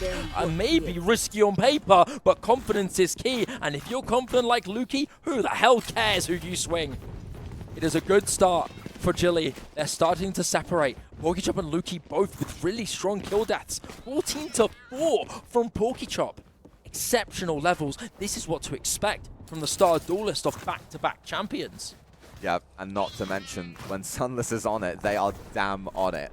Once again, disrespecting the Reckoning. Just so much pressure, but knowing that from that expectation of someone not sticking around on the A site is going to be an unexpected angle. Those are the sort of plays that has made Sunless such a thing to bear in this tournament. But PokeChop finds 2 on the B main hold, completely disrupting Aconite's hopes in this round. And finding a third onto Misu. Bubs will return, but everyone else will just be completely cleared out of the round. I don't think there was much investment for Aconite into that one, but it doesn't matter. PokeChop's just turned into an ultimate weapon of mass destruction. He's got 17 and 5, almost a 4 KD in this map here. Still scoreline close, but if PokeChop keeps his momentum alongside Lukey, I'd be a little concerned for Aconite right now. No timeout still called here. Surprising as they're going into this next buy. Final round before the half starts. Final round before the second half begins, and you've got a lot of ultimates here for Aconite. Blade Storm, Hunter's Fury, and Viper's Pit. These are good ults to confirm your self-control of the site and dominate in the post-plant. 4 Gilly players on A, but 2 are going to instantly run away. Good to rotate. Contact made with an operator, maybe a warning shot fired from PokeChop. No spilled blood here yet on the white plains of Icebox. Misu and Gogs. Not long until contact's made. Who's the first to spot it? Gogs may see and deal a bit of damage to Misu, but only some scrap damage, nothing massive, only a bit of chip. Misu will survive with his life, but he is alone on B, and that might be a bit of a deceptive pick. Look at the angle Sunless has taken. A brazen, brave take, but it's been a while since they've spotted Bubs just sticking around A and anchoring it. And that's been punished. That's been well executed. PokeChop is trying to change things, and he will take down Bubs finally with Blade Storm activated now from both sides. Jet versus Jet. PokeChop needs to take matters into his own hands, but he's got a wall and a high tide in his face, and you can't be that brazen, surely. Joak will take down Gogs. And with the Viper's Pit initiated, this is a tough retake for the dynamic duo of Gilly, but Lukey is still looking to answer the call. First blood onto Misu is gone. Still 3 to come. They have to tap now that Hunter's Fury also is online. Throws the first blind onto Miso, and he instantly turns around, and that's a clean win from Aconite. No Hunter's Fury needed. Celebration instead to be used as a replacement for the fireworks of a good half here for Aconite. Switching sides now. This is the true test for Gilly. That half started running away in the favor of Gilly. That's a massive round for Aconite to convert. It feels like there's a massive weight difference from a 4-8 half to a 7-5 half. Aconite are going to reach 5 coming out of their attack side, and that's not something you typically be very happy with on an Icebox attack. But when you're running a Harbor Viper to the level that these guys do, especially with the success that they can find on their defense, I think you can be very hopeful that Gilly, they have a lot of speed that they're able to work with on their attack. That could be something that disrupts Aconite. They haven't faced this sort of aggression before. I think what matters here for Aconite is that, winning this pistol is a great way to get your momentum going. If you give Gilly momentum, they will seriously run with it. You need to win this first fight, and it's PokeChop 2 wins starting here. And it's very quick to claim the site. Lukey will take down Hayden. And with more numbers to gain in favor of Gilly, this is oppressive here from them. They have gone all guns blazing, and PokeChop has gone to retreat to check this flank, ensuring nobody's lurked past the trap or even holding. PokeChop eager, hungry to get kills. This will enable numbers a little bit more in the hands of Aconite, but Lukey will not let them go through. A valiant attempt there from Bubs, but unfortunately that's all she wrote. As Gilly will take pistol. A good start, which could be the beginning of a big run on this attack. You could criticize the positioning from Miso there. Getting caught out solo, no support, no way out. Maybe there was a different plan there that didn't come through, but just from the viewer's perspective, looking like it was just reliant on the shot being hit and not much else. Maybe thinking that the cross onto screen from Miso might have been there to respond. Yeah, maybe Joak was on top screens. That wall might have been placed at the perfect time to stop him from seeing any opponent peek coming through. Aconite on their eco round are looking to walk down mid. 4 players towards there as Gilly are just walking towards A. Looks like mid is the aim of the game for Aconite, expecting an over-aggress, maybe even a Sunless holding with Outlaw, but not this time. Still an Outlaw in hands though. Sunless will soon be walking into many members here. Or more like the rest of Aconite will walk into Sunless, and when they see the Outlaw fired, it's going to be a bit terrifying here. High Tide used to disguise the trip. Sunless is still here, waiting. Only gets one, and he's going to be forced to hold on to this Headhunter. He can't retreat and reload! Sunless will just give it for free. They'll take it all. An attempt to steal the ace here from Gogs there. But it seems like Joak will not be left to respond. A good shot onto Bookie Chop, but they're not going to let Sunless have the ace. How cruel of Gilly, eh? Not giving their ultimate chamber the ace, but hey, I don't think Sunless can complain. 9-5 with a very strong numbers advantage as well. No massive losses. Outlaw still kept intact as well. 3 members here of Aconite still on those half shield or regen shields. That's still going to provide huge value for this Outlaw. Yeah, Sunless gets all those eco frags on that second round, and Sunless is the type of chamber to run an Outlaw, to run an operator still on this attacking side. So getting him 4 ultimate or away from that is going to be actually a great thing for the side of Gilly. Not just stat padding, not just cosmetic frags, but things that could have a much greater impact later on. A lot of members of Gilly here towards this A site and just droning out. Utility invested. That drone is a very valuable piece, so Aconite going to stick around. Miso slowly progressing down B main is going to be huge info. Gradually tell Aconite they are not over here. They are still where you are. They are just freezing noise, and now that that Molotov comes out... Hayden! Oh! He's going to be caught out. Caught out by Spam. The Snakebite plus the Shock Dart is going to get rid of him, but Bubs onto Sunless, Dogs onto Bubs, exchanges back and forth. Miso underneath rafters, he soon may get jumped on. Lukey is there to hold the space. Miso will activate with 2, but he still will fall to the hands of Lukey. Not privy of Misu's location, surely soon he will be aware that the flank was the duelist all along. Both of these players have been stars. Which star will shine brighter? First contact made. They've crossed paths. Miso on the bomb will half it. Sticking. Maybe even sticking. Lukey! Oh no! It's a disaster! Absolutely tragic whiff there from Lukey. He panicked. No he expected Miso to let go the moment he shot, but Miso had the trust. He knew it in the stars. He had to hold strong. And Lukey must be devastated. Aconite must be chatting their track at that one. Remind you guys, these guys are in the same room. They can hear each other yelling. Regardless what it's going to be, I can imagine Aconite are the ones spitting the bars now. How does Aconite survive that sort of situation? Yesterday and today as well. Lukey slips off of the top site and has to fire his bullets in the air. But that's a sign of nerves. An obvious whip is a sign of nerves. Lukey is nervous, and Chili may be as well. They know the pressure is on. They know that 9-6 is not comfy for them. If Aconite are able to find a first blood in this round, they'll be able to play retake with that reckoning. They'll be in a massive advantage. Joak having that recon dart broken for him. So many of Gilly towards B. It looks like they're about to explode on B any moment. Sunless just going out on his own. This is audacious. What is this pick from Sunless? Not even a clear from the back of Yellow. Critical error being made, and Joak will make full advantage of it. A second kill onto Lukey, and Pokishop will not be able to finish him off. It's going to be Cutter to do the killing blow. Pokishop now picking up a rifle. in a 3-on-4. Still a very much winnable situation. But you can see that Miso is a bit more reserved. He's sticking around backside because he knows that Reckoning is going to be huge for this post plant. Ubs just holding strong, waiting for this lurk, but nobody will be there. They're walking into fight site. You've got to be kidding me. I mean, this is a play of desperations here, but Ubs 30 on seconds orange will just find the right timing to catch out Gogs.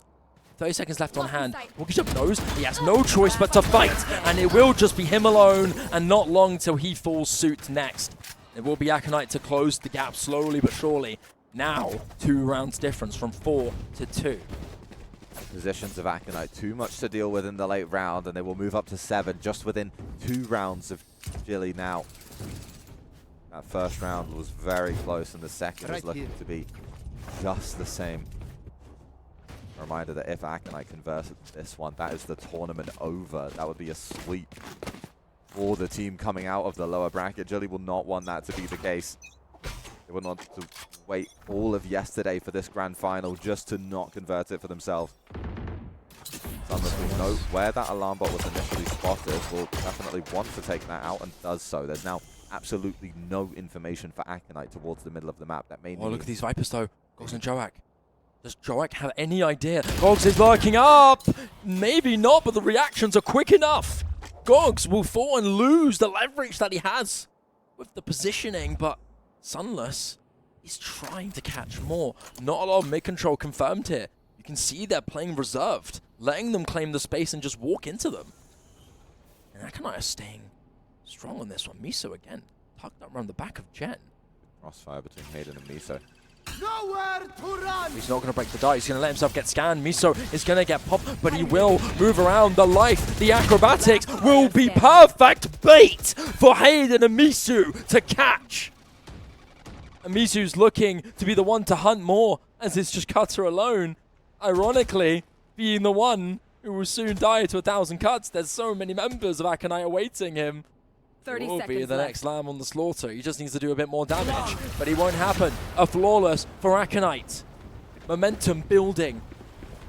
What a trifecta on that A site. Yes, it's against an eco round, so you're expected to win, but Miso has that Hunter's Fury popped on him in the gen position. Hayden on top screens is ready to cover his teammate, and then Miso on backside swinging when those attacking players are distracted, shooting at that crossfire that they've now detected. Just a perfect positioning and responses from Aconite, and converting those expected rounds are sometimes what you need, because if you lose those ecos, Aconite have lost those before in some of their closer matches in the lower bracket. That can be what leads to those losses. There's no rounds that you have room to drop, and that is why Lukey and Gilly are calling this timeout to ensure that they keep a hold of this lead on their attack. And slipping away slowly. And with this timeout from Lukey, I mean, you've got a few ideas in mind. The Sunless and Porkichop are both one orb away from using their ultimates here. I wouldn't be surprised if Sunless opted in to go for an operator this round to catch some surprises, and then use the Tour de Force next round. Question is on whether or not they're going to be giving Porkichop the orb to use the Blade Storm. He's been excellent in this map so far, 20 and 11. They'll definitely try to get that orb for him. I think so, yeah. And I think 100% they'll use this operator, and they're actually going to force alongside it.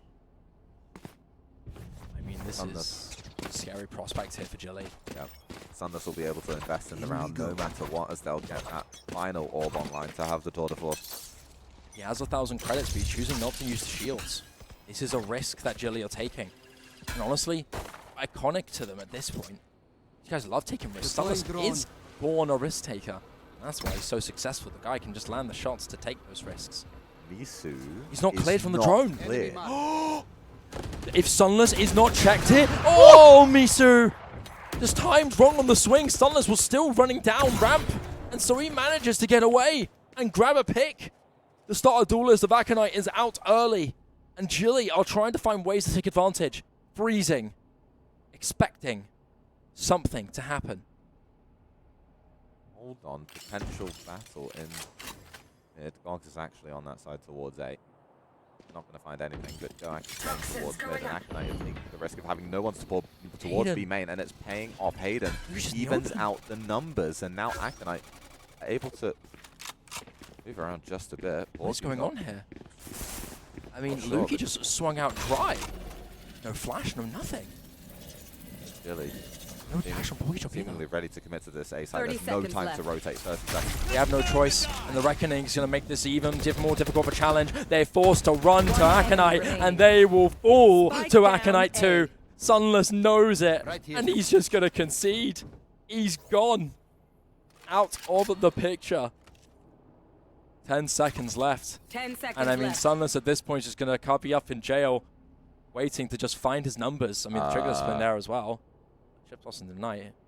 He's going to spare Hayden's life. Allow him to cross unless he re-peeks back. Might even get jump start. Sunless. Operator fire, TP'd back, and he's living. Hayden might be a bit confused at that one after hearing Yeah. where Sunless was located, but more importantly, rounds even once again. Strategically, Gilly are looking off. Have you noticed? That was a weird scenario that we saw from them. Yeah, that was a I'm very odd round. surprised that we saw Lukey go into that dry swing. Just out of nowhere with no utility, no support. He literally just walked up. And of course we'll get punished. Do you think there was a plan that may have been a fair reason for him to do so?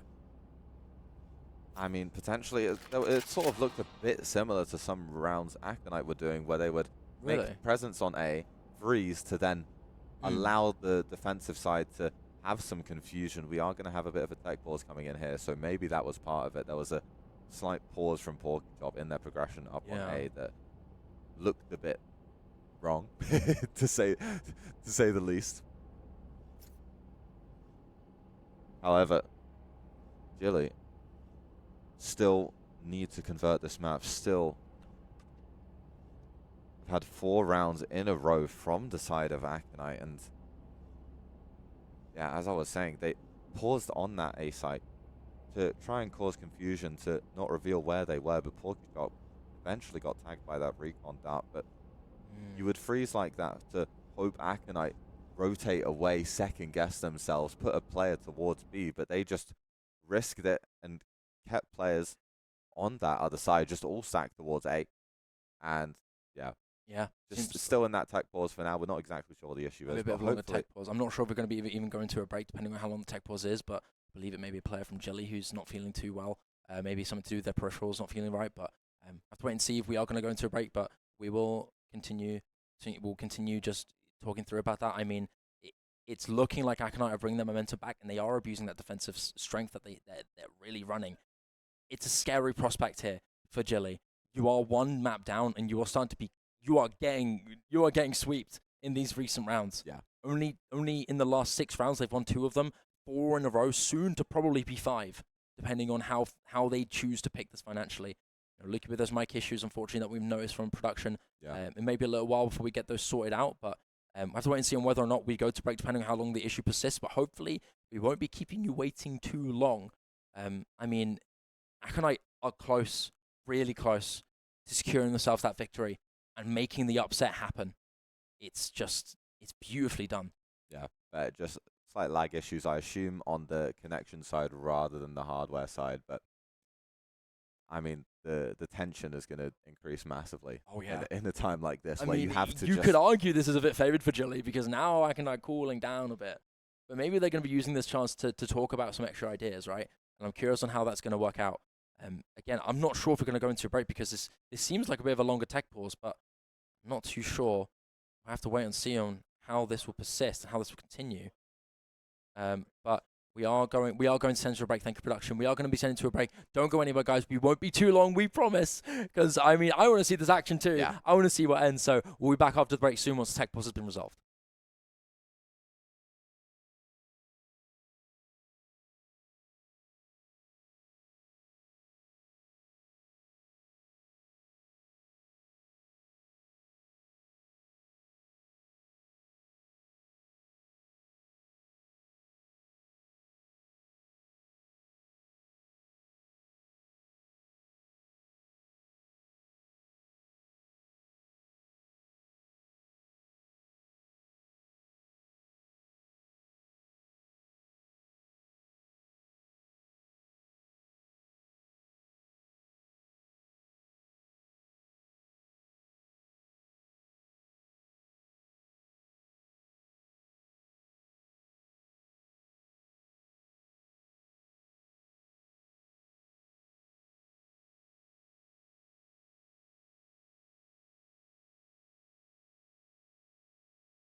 just can't stop thinking about you.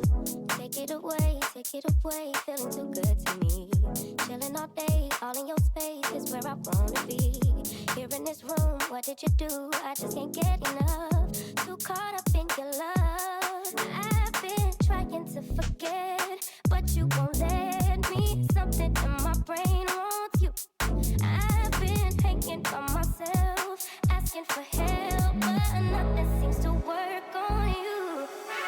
Yeah, you always make me feel like, yeah, you never leave my thoughts alone, yeah, you're the reason I'm going out of my mind. Just can't stop thinking about you. Just can't stop thinking about you.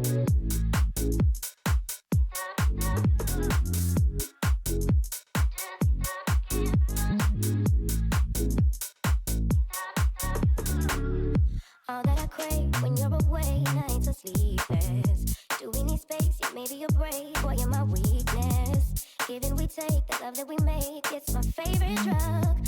Too caught up in your love. I've been trying to forget, but you won't let me. Something in my brain wants you. I've been hanging by myself, asking for help, but nothing seems to work on you.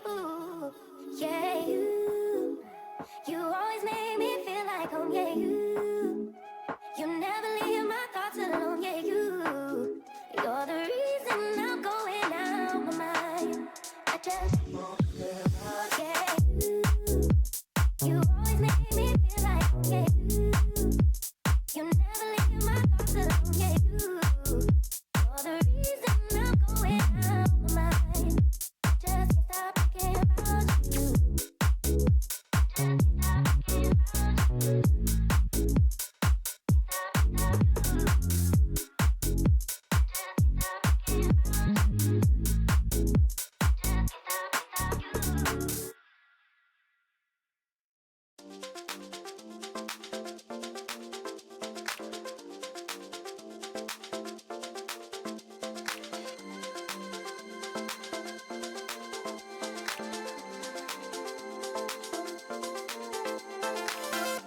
I never felt the way I do about anyone but you.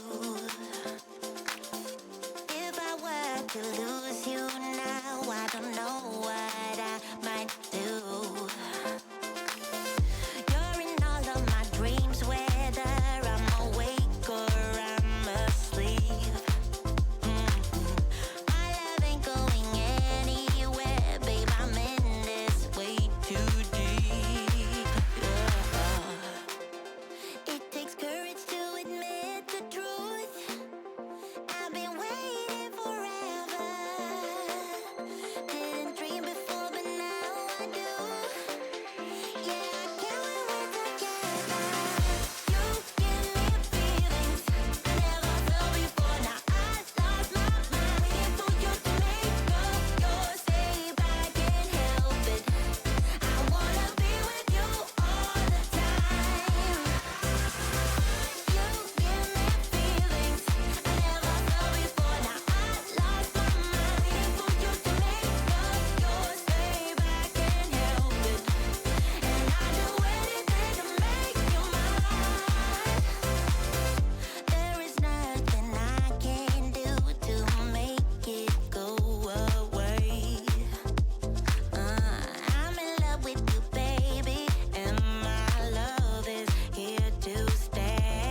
Welcome back, everybody. We're so sorry for the long delay, but it seems like we are now both sorted and ready to get back into it. We had quite a bit of a significant issue with one of the players in terms of both audio and in terms of signal, so we just had that sorted, but now both teams are finally ready to go.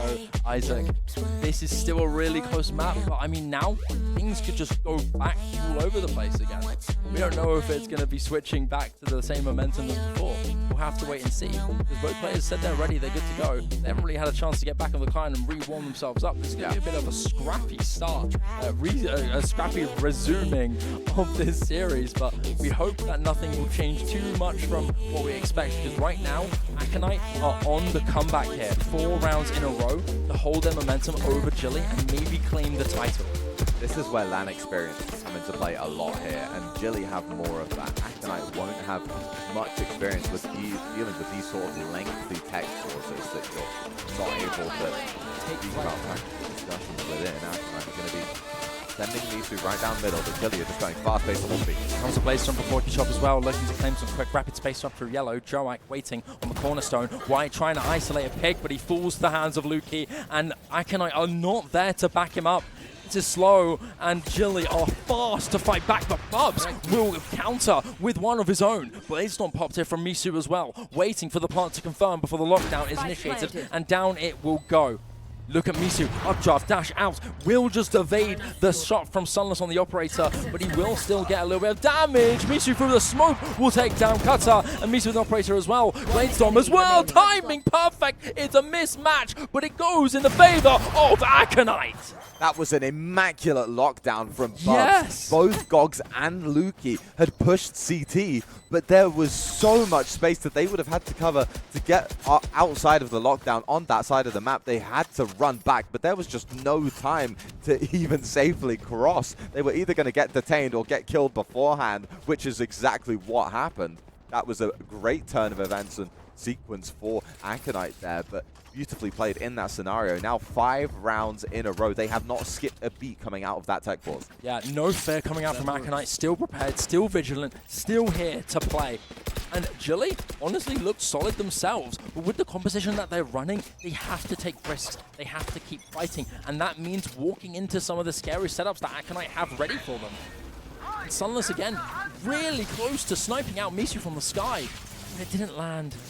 This time, Tour de Force initiated. Hunter's Fury thrown out here from Hayden, but yeah, I have to say, very soon, again, more content to be made, even sooner than it started, and Joak will fall to Punkichop again, alone and isolated. Aconite one man down into this next retake. No lockdown this time in their possession, but an operator from Misu as the wall goes down will catch Cutter off guard. Maybe a lack of communication as Cutter is out in the open, down the ground alone. Punkichop tagged a lot with Sunless holding through.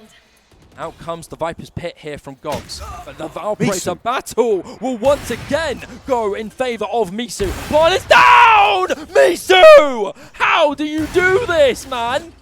Clairvoyant! Gogs is trying to be the hero. Gogs is the last person in position to try and make a large recovery for Gilly in this round. Misu has been an absolute monster. The person that is destructing the plans of Gilly. Bubs will shut down Gogs in that site, and Punkichop will be in the exact same position. Finds a first, but will have to find 3 more to make it a 1v4. There's room to play with, but the angle is being held. Miso will shut it down, and Misu has an absolutely insane performance to take Aconite within 2 for Epic Land. Someone's got to check a setup to see if he's got a crystal ball somewhere to predict where or not that plan was. Completely random in the open, and Misu is just pinpoint accurate to catch them out. How does that happen when things really matter? When it's this close, Misu is the one to act up as the superstar for Aconite.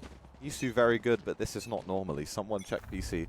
No, no doubt. The Cascade will come out from Aconite once again towards A, where they have 3 players on that setup, on that site initially. But Hayden, a very early rotation towards middle. This time, Joak playing a bit more passive after he was very close on B main beforehand. His position in the previous round is what allowed Aconite to have such early rotations and be ready for that site here that allowed Misu to get posted up. But this time, Aconite's Jet is just going to be holding that line on A as Gilly will look to execute onto B. The Viper's Pit is there to try and retake for Aconite. Gilly needs to make it into the side first. Initially not instant reveal by the dart, but after that the drone is there to catch them off instead. Still present, slow and steady. Looking for the right movement, but he legs him. It's a leg shot. He doesn't hit Joak in the body, and so the leg keep him alive. Joak just barely on a thread. Still this utility superior to be used, but Punkichop will drop first blood. The spearhead of the push for Aconite is out of the picture. Now there's a chance. The plant is in. A Viper's Pit in the hands of Joak, but I believe he's going to be hesitant in using this fake cap on the spike to trigger some sort of response from Aconite, but they are disciplined. Bob's also creeping down more to claim more space, so around Gilly, and Joak will take down Sunless to the wall. The guy doesn't have fear. Hayden will drop down as well to join Bubs from under sight. And Luke is alone with Guardian in hand, no flash cascade to stop his teammates from trading him, but Luke will still win. And he's got his teammate Gogs to back him up in need be, and he will escape with his life. Here comes the High Tide. Hope to join in. Lukey with another kill. He's lethal with this Guardian, but the rest of Gilly will continue to clear off Aconite. Punkichop with a 3K. 10 rounds, double digits now for both teams. Gilly are not out of this. And even though Lukey found that huge kill into the site, Aconite still invest with the Cove and the Viper's Pit to try and take that round for themselves. And the fact that they invested those but still kept on losing players, kept on dropping like flies, they now have much less to work with in this round. That Viper's Pit can be such a big piece of retakes like that. And Misu, he was the person that took the round on the board for Aconite in the previous to get them to 11, the one that was extending that streak. But this time he's the first death. This time he's the person that's caught out. Aconite had such early rotations. They were ready on B for that hit. But the fact that he dies there is the reason it unravels, and that Gillyweewee are able to just push slight increments more, one at a time, to take the B site for themselves and have a great post plant. Yeah. You may have me thinking Aconite might have given them a little too much respect in that round. Took a bit of time, and that fake tab was well read. after that, I mean, Gilly would just be able to count and keep that first point safe. You had Lukey with a good attempt to isolate from Miso, but they just didn't swing together. Miso just went alone and couldn't win the fight. He was just the superior shooter. A bit ready to see so little ultimates available on both sides here. Yeah. Harbor ultimate, one away. Empress from Lukey. They will cover. He immediately used, looking to be the big clear mountain. Harbor ultimate already online from the AOB. It's a good situation to be using without Red. He's been hitting, going to be backing up a little. Sunless a bit more space, but if we peeking into him, this drone is going to be not really able to clear too much, but they will, on Aconite's side, be able to check out Sunless. This guy is so brave. This is just a common pattern with this game. So audacious. Not fear on him. He seems to be the main target here for Gilly. They've started to see quite a few weak spots, but this time Misu's docked up alongside Joak, so you're going to have a two-way watch of both sides of B main. Misu with this operator, picks angle hell. Soon can be walking into Lukey, but that flash is going to force him back, and Lukey will win, but Joak will respond with one hell of a fight. 3 kills in his hands. Gogs to finally get the trade to frag it back, but it's a 2-on-3. You've got the TP on the hands here of Sunless as well.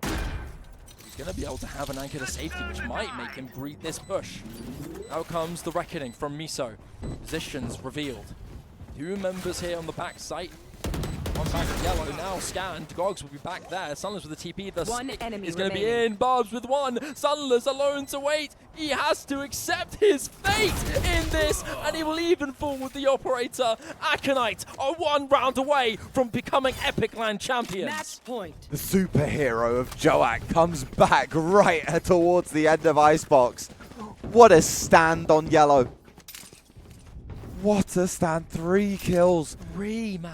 I was thinking, though, like, that hit for Gilly into B, those kills had to be converted. Otherwise, it was going to be so difficult. Misu got taken down on that operator. It looks like that's it. You only have 1 more player left to deal with. But that player's Joak. It's never guaranteed against him. It's a desperate buy coming out here from Gilly. Another operator from Sunless.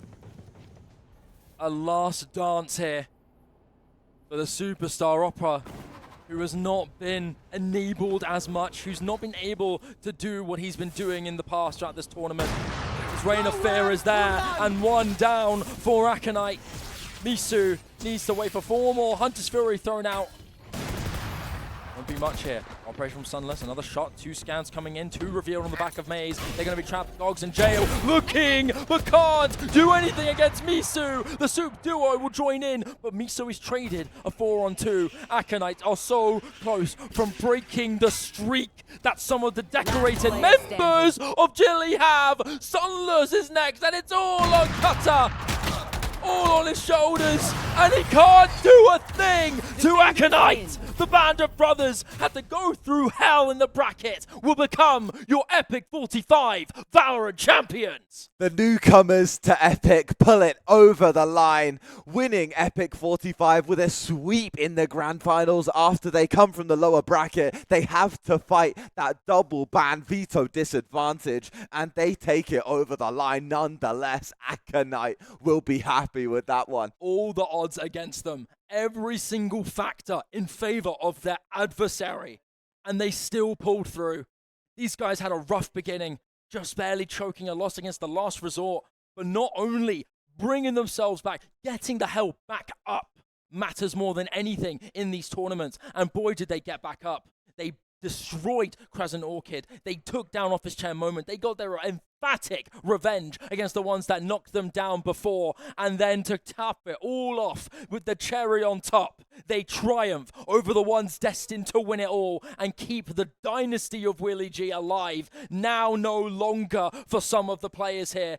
Granted, Willie G is a team still reigning, but members from this team are still there, and their streak of winning Epic is gone. Lukey, Porky Chop, 2 members who are back-to-back Epic champions, no longer the reigners. That crown now belongs to Aconite, and perhaps the most fulfilling route throughout this playoffs that they possibly could have had, like you said, with that revenge tour against Last Resort. That change in those results was such a big difference from the day before in that winners bracket. So different. It feels like after they lost that series, it was just a completely different beast. One that was able to take the EPIC45 trophy for themselves against Gilly, no less. Yeah, you have to give big shout outs to players like Bubs on the IGL, who has not only been a great leader in inventing this incredible identity and style of Aconite with incredible possibilities for aggression, but careful consideration. Also, we have to mention Joak, who has incredible lurks, incredible timings, hero moments when it matters, and Misu, without a doubt, the star of the show for this team. I feel like you need to give shout-outs to everyone. And yeah, just the statistics from Misu are so insane. You see the career from this tournament alone, and it's so many match MVPs on that duelist position. Like 9 out of 10 matches he's had on match MVPs. Covering the last two names we haven't mentioned, Miso having some amazing rounds and clutches that have been pivotal in these games, and Hayden has had some moments where he's stepped up massively. And that core of Joak, Bubs, and Miso have been playing together for quite a while now. This is a great achievement for them as their core, and this is definitely not going to be the end of this team. I think they have way more that they can show, and I'm looking forward to what they can do in the future. These guys spark themselves alight to become the burning star of this tournament, and they have shone brighter than anyone else, including the most feared star of them all in Gilly, who seemed unstoppable in this tournament, but they proved that gods can only bleed but can be killed. And that is the story of Aconite and the story of EPIC45 Valorant. Once again, with Intel, brought to you by Asus ROG and Overclockers UK.